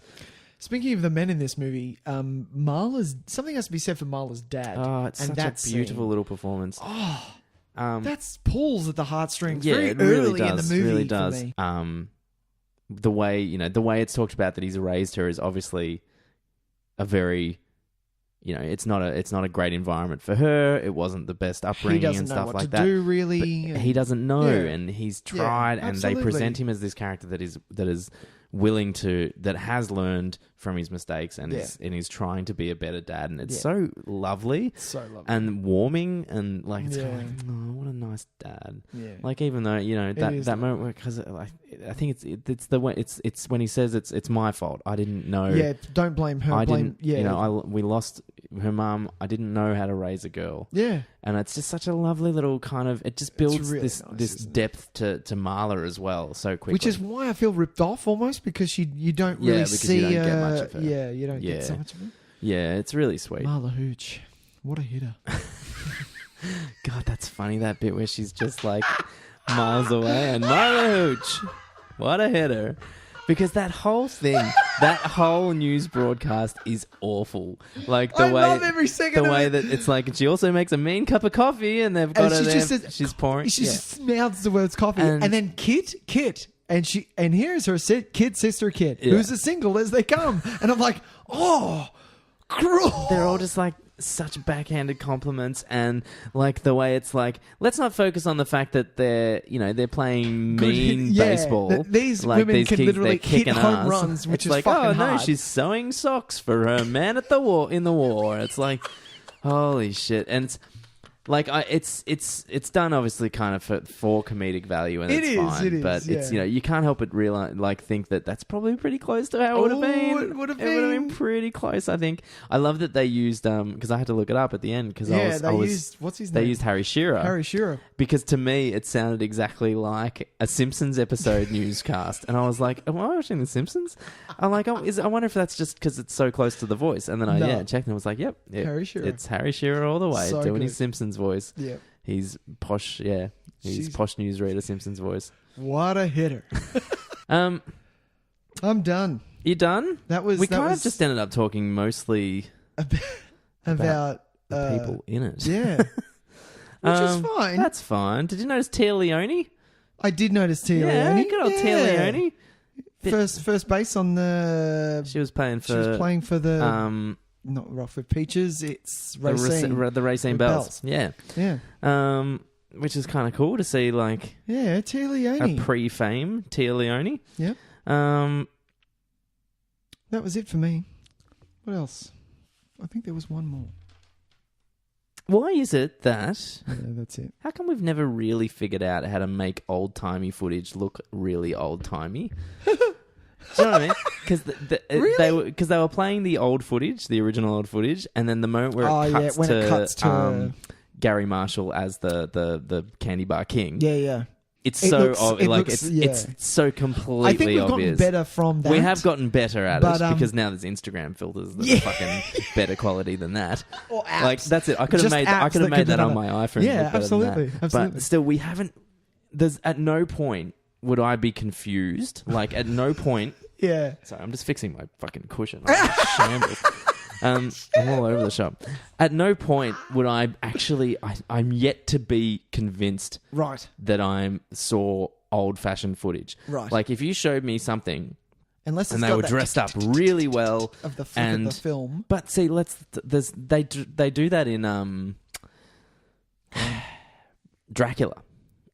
Coppola's Dracula. Oh, they use that effect a lot. There's moments where they try to do the really old, like, it's like whatever you call that when it's the image it's flicked.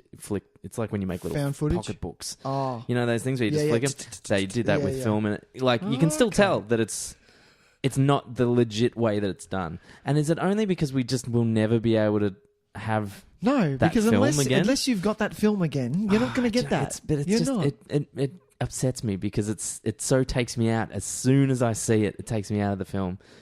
I just want it to be that. It does. Like, I just want it to be effective, and I feel like we can get it now. Oh my god, we can make it look like Transformers are running around the city blowing up buildings. Yet we can't make convincing old timey footage. No, we're not there yet. Sorry, people. We do have 3D. You can go Yeah. to the world of James Avatar, Cameron, but unfortunately, you've spent all your Countless life hours. creating Pandora. All I want is what you could spend an hour, and I reckon you'd master old timey footage. he'd have it in 15. 15 minutes. He'd just throw $1 That's how billion much- at it, exactly. and just go make this happen. Yeah, that's how much. Anyway, James that's Cameron's that's my gripe for this week. Oh, Why don't we nice. have effective old timey footage? Oh my god. Oh my god. Oh god. Yeah. What else? What was it. else? That was it for me. One. Go no. on. Oh, why was the fucking? Oh. Why was the guy from the War Department who delivered the telegram? he was a prick. Why was he such an asshole? Oh, I don't know, because I think you needed an arsehole. I think you needed. Really? Yeah, I think Wouldn't it gave some weight to that. But If he had wouldn't it just come in and just given it to what's her name? Yeah, no, I agree. Do you know If what I he had mean? just given it to him, I would have. I just found it so unrealistic that. Oh no! No one in that job would want. He would never want to be a prick. Yeah, you wouldn't last. You wouldn't last 2 hours doing that because Exactly. Because Especially if because he came you in- delivered that to somebody and there were 3 other people there, they would be on the phone to his supervisor and he would Yeah. be fired within a second because that was tough work, man. Yeah. They were really kind of particular about that shit. Who would deliver those telegrams? because yeah. it was he don't console, don't get it. Like there were Don't get fucking you had to involved, get just- don't get involved. just- There were yeah. things you had to do. Here is the telegram. Yeah. Thank you. face. Straight face. Keep it out. Yeah. And you can't, and he's fucking strutting He comes around in like, and he hey goes, man, I've got to, this isn't, Oh, I've these got are a the job. worst. I have to these- come in here and tell you your husband's dead. I'm like, dude! It's awful. That was just bad, though. That was that was a moment that I was kind of like, Oh, you well, didn't like that? this is just bad. No, I liked it. Because I liked it because because people are pricks. Some But it people takes are away pricks. from, I feel like, for No, Betty come on. Spaghetti. No, you can't. But wouldn't it have been lovely if Go on. just go with me into sure, here we into go, Masterpiece here we go. Theatre Yeah. with Tyson for a second? Wouldn't it have been lovely if he came in and the exact same transaction, we'll Sure. say, happened, but he wasn't a prick about it. He looked at the thing and he went, God, I'm so sorry, they've got the name wrong. I don't know. I have to go back. Wow. And then Tom Hanks said, no, you can't You leave can't us just like leave it this. now. One of these women know Yeah. that it could be them and we're Yeah. about to do this thing. You need to give me the envelope. And he said, I really am not meant to, So how does that? but okay. And gave him the envelope. No, because what happens because Tom Hanks's character is such a prick, we need to see that he's sticking up for these girls in some way. That's why they have that scene of him Okay. pushing him out. Your way is very nice. I but, get what- okay, so, but you yeah. need to have the confliction so that Tom Hanks is not only the coach for these girls, but he's also caring for these girls. Yeah, okay. So I see, yeah. In order to achieve that, I think they've gone the wrong way about it. I think there should have been something else because I think that took away from Really? No, 'cause- the death of a person, I feel like. Because it was so unrealistic and it was so awful. And you were just like, nah, this is horseshit. No, it was perfect. and What are by you that- talking about? no. The long, drawn out going No, that's to get all fine, Betty but that Spaghetti- all No. could have stayed there. That totally could have stayed there. But it's come from this completely... It does actually now that I think about it, it impossible does take it occasion. away from her a little bit. And because I think if we want to see Tom Hanks standing up for the girls, there was probably a more Another way we thoughtful could do way it? to do it than by No, turning one of these guys who Suitors had into one a of prick? one of the most into awful a jobs beater? in the world. No, I'm saying these guys had the worst job in the world. yeah. These guys, and Yeah. we've turned one of them into an absolute scumbag Yeah. for the sake of just a one little character beat. People are scumbags. So, but we should have done something else to make Tom Hanks a better person because we still could have had Betty Spaghetti having her. We still could have had the beautiful moment where all the girls feel like it could be them for a second, and this Yeah. guy could have also been a nice person, and Tom Hanks could have stuck up for them in a different way. He sticks up for them in a bunch of different ways. All right. I like it. Indeed. There's Indeed. no crying in baseball. That's the longest A syllable. Oh, that's how he says it. It's so good. Yeah, that was voted the 40-something best line I of all know. time by Clearly, the there are better AFI. lines. Come on. It's great. It's a great line. It's a good line, but it's not that. It would be a shit line in the mouth of anybody else. It's Tom Hanks that Yeah, makes it's that Tom line Hanks. work. Yeah. 100%. I need to see Big again. I love Big. Big's great. When was the last time you watched Big? Not that long ago, actually. Yeah, probably. Do you know I went about to 2 years Coney ago. Island and saw the Zoltar machine that they have there? Zoltar. Fucking that you make the wish on? Fuck yeah, make Scared your wish. the shit out of me. I would. Ran the other way. I would totally do that. I would put my well-earned money in that, and I would make the wish. No. Yeah. I wish I were big. Imagination, man. No. Can open up all kinds of Scared the shit doors. out of me. All right. Well, that was the League of Their That Own. was a League of Their Own. That was the start of our sports section. I don't treat this as a sports movie in the same way that I have a certain drive towards other things. But you felt that in the when it was, and I completely, hands down, this is because of the score of this film. The score is good. In the final scene of Kit coming up to bat, that was, oh my God, the intensity of this fucking movie There's a was good still level. there. There is a really good level there. It isn't not, but I do agree with you. It is not categorized as a sports movie. It's not built the same way. It's not built the same way as certain sport movies are. But it's which the tension which is still a good there thing. for There the is sport, tension in the end game there, and it's its goals are different. Yeah, and I use the word goal intentionally. No, but you know what I mean. Like punerific bastard. That was a good one. Yeah. But it is, it's not trying to do the same things that other sport movies are doing. No, of course not. And and I like that. I do like that. That's it's a genre that I love. Maybe we should see because it is. Why did I see that as well? Who's in that? Who's got anything to do with that? Because I saw that pop up and I went, really? Danny Glover? Oh, it was because it was in the movies you might like, isn't it? On IMDb. Yeah. I was doing the same thing. I was scrolling across and I was like, Angels in the Outfield. Angels in the Outfield. I'm not watching that. What the fuck? We're watching it. No. Christopher Lloyd. I do like Tony Christopher Danza. Lloyd. Yeah. Who's the other ghost? It's Bill. Is it Goodman? John Goodman? No, that's always. No, that's always. a ghost. It's always. What's the other? There's another Danza, ghost, isn't Christopher there? Lloyd, Ben Johnson. Oh, okay. Brenda Fricker. Oh, Brenda Fricker. Who the fuck is Brenda I Fricker? love Brenda Fricker. Who the fuck is Brenda Fricker? Yeah, you'll know her when you see her face. Oh, she's the pigeon lady in Home Alone 2. There you go. That's what I know her from. Perfect. Oh. Perfect. But yes, it Kevin, it does tick off a lot of boxes in a sport movie, but yeah, it's a different breed. It's a different breed. I do agree. Yeah. I still love it. And, yeah, I like it a lot. This was So good. It ranks very high. I think its effective moments really does. Incredibly effective. Yeah. All right. Yeah. Let's just move on to our next segment. Let's cross some streams. Yeah, I'm too flat. That was too operatic then. That was nice, huh? Streams. It's not quite the same as our hair metal version. I like it. Who wants to go first?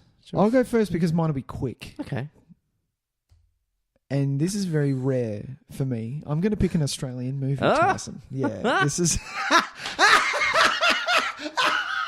We should force ourselves to choose some Australian films from time to time. We shouldn't. No, because there are good ones. There are, but not on the streaming services, Tyson. No, But this is why, I'll end up just mine is from recommending Stan. 2 hands every week. Exactly. Mine is from Stan. Yep. It was out of nowhere. There was a lot of publicity for this movie. Sure. Around the movie is called The Loved Ones. Ah, yeah, cool. I haven't seen it, but I've heard it's really good. I was always reluctant when it comes to an Australian movie. I am not patriotic in that way, and I know that is bad about me. But hey, tough. It's okay.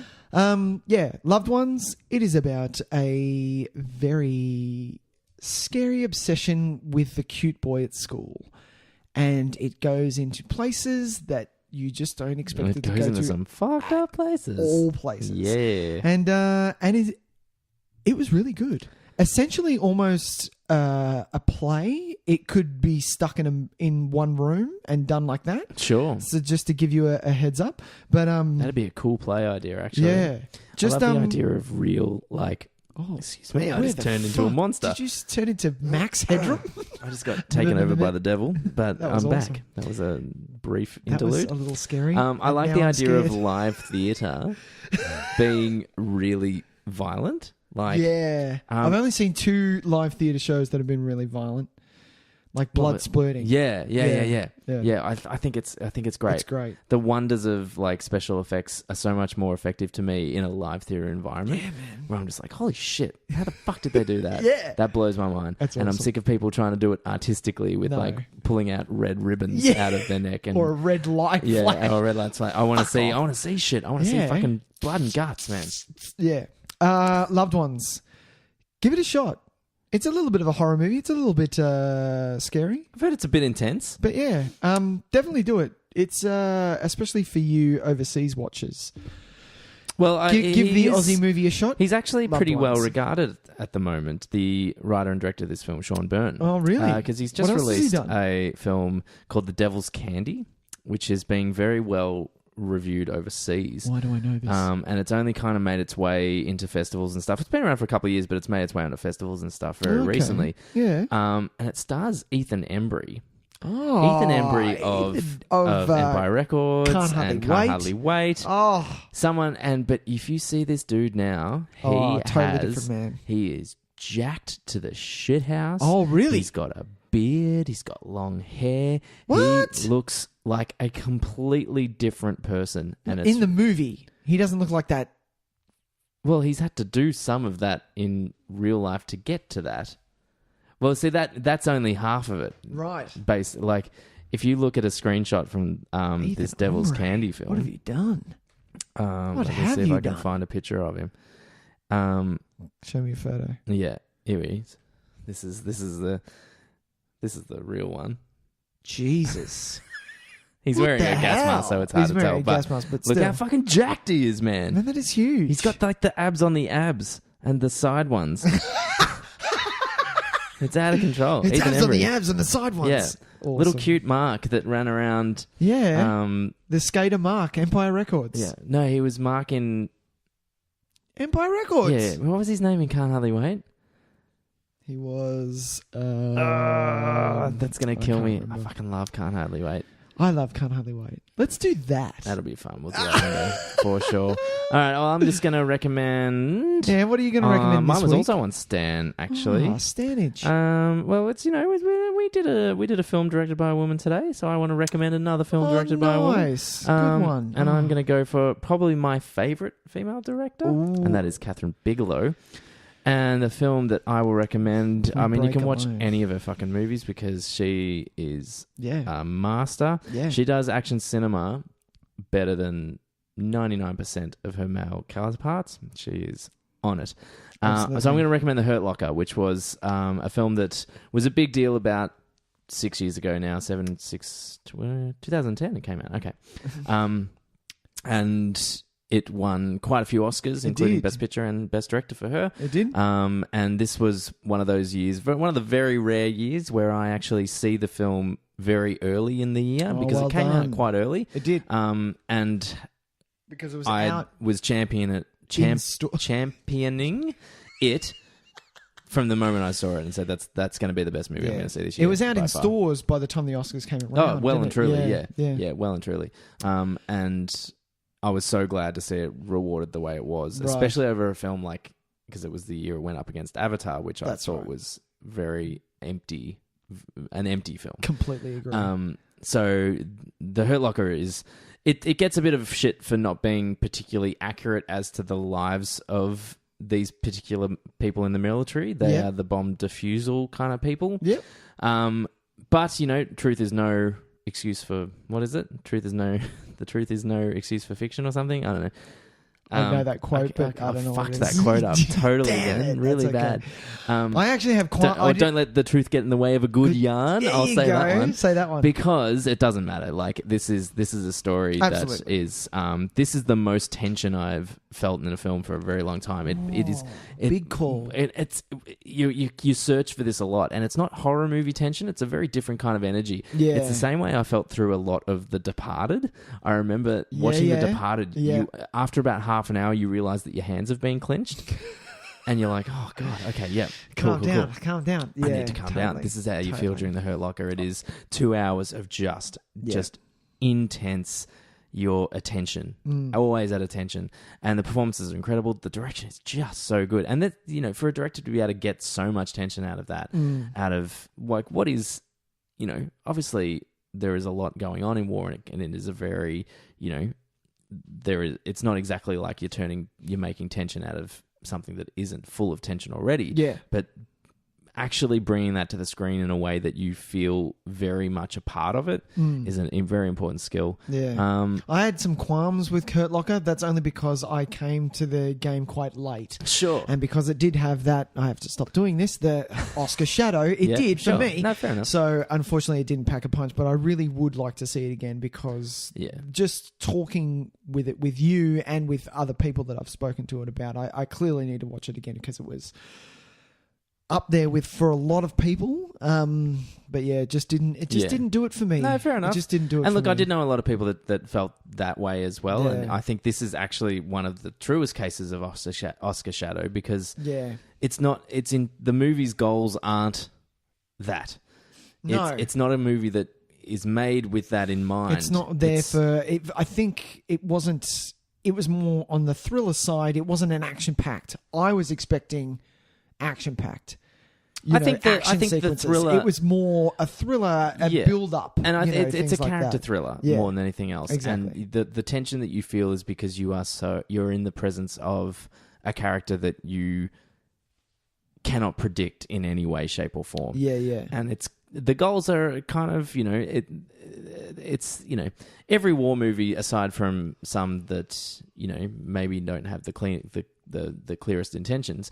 Most war films, let's say that, are trying to do a similar thing, which are to show the atrocities of war. And this is a movie that very much does that. So it's treading familiar ground, but it's doing it in a very different way. It's making it a bit more singular. It's putting the emphasis onto the man, and it's putting us in a situation where we can empathize with his emotions at that time. Cool. What has Catherine done recently? Well, she did Zero Dark 30, which I still haven't seen. And she is about to release a film based on the Detroit riots.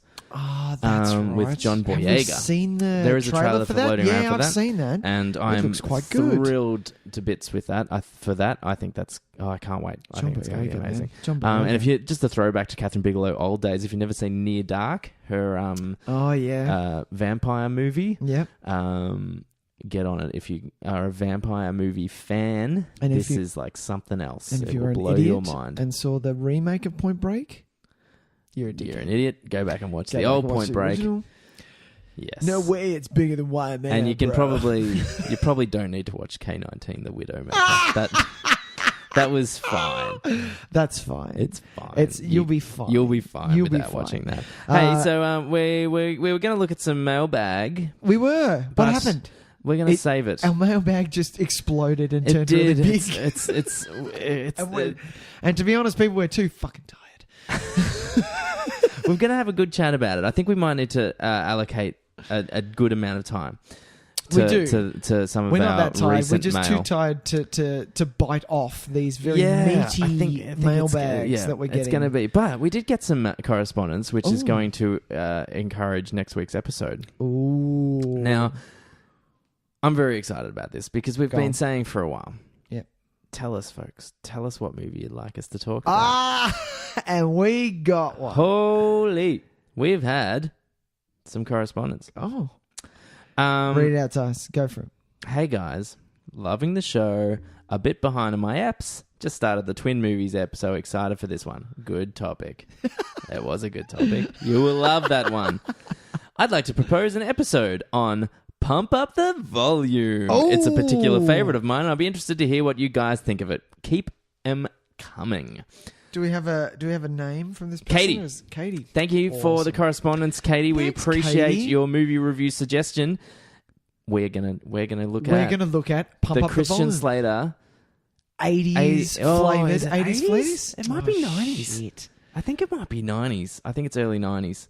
The Christian Slater Pirate Radio extravaganza. Oh fuck, 1990. Right on 90. 90. Yeah. So Pump that's Up the totally Volume. 80s. Yeah, so it will be completely late 80s. It'll be it'll be crazy 80s. Have you seen this, Tyson? Well, look, I am certain I have. Okay. But I have very little recollection of it. I love that we haven't picked this. This is going to be badass. Yeah. All I know about it is that it's He's a DJ? He's DJ? a radio. He owns like a pirate radio station. Right. Runs like a pirate radio station. Right. That's telling it like how it is, people. He's really bringing the truth to the masses, etc., etc. in the way that only 90s or late 80s Christian Slater can.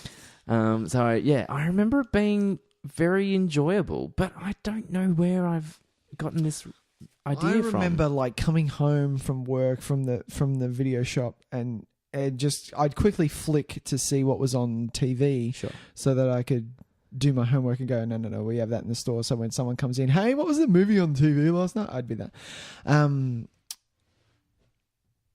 So I'd catch I've caught like 15 minutes of it. But that's it for me. But I'm looking forward to it. This has kind of been a little bit of an on the list. Yeah, for sure. Yeah, Christian Slater, man, he was a mass heartthrob. He was. You said that strange. Did I? Heartthrob. Mass heartthrob. Why was that weird? You just had the emphasis on throb, and it just made it a little bit creepier than it normally is. Should I say it again? He was a mass heartthrob. I don't know what's going on. But thank you, Katie, for this recommendation. We're going to have a really good time talking about this movie. It's going to be a trip down early 90s memory lane. I'm expecting happy pants. I'm expecting lots of fluoro colours. I'm expecting a lot of synth. Yeah, synth. Some synth. Lots of like floating shapes making up designs on things. Yeah. Almost like a circles in front of triangles. Oh, no, that's a bit early for me. Yeah, it's a bit early. But yeah, it's going to be fun. Just to answer your question, Tyson. Yes. Preston. His name was Preston. Preston. Yes, there you go. Was. Ethan Aubrey. I love it. Preston. But yes, next week. So we'll see you all then. We will see you then. Nicholas. Please come on and join the party on social media. Yeah. We're on Facebook. We're on Twitter. We are. You can email us, nicktysonvideotape@gmail.com, and like, subscribe, and share. Tell your friends. Yeah. Tell your We've friends. had some really cool things posted on the Facebook page this week, which has been really lovely. Yeah. So feel free to post anything you like there. We really appreciate it, and it makes our day when we see it does. When we see people kind of getting involved and joining the community and spreading the love. The Nick Tyson Videotape love. I'll see you next week, Nick. See you, Tys. Bye. Bye. Bye.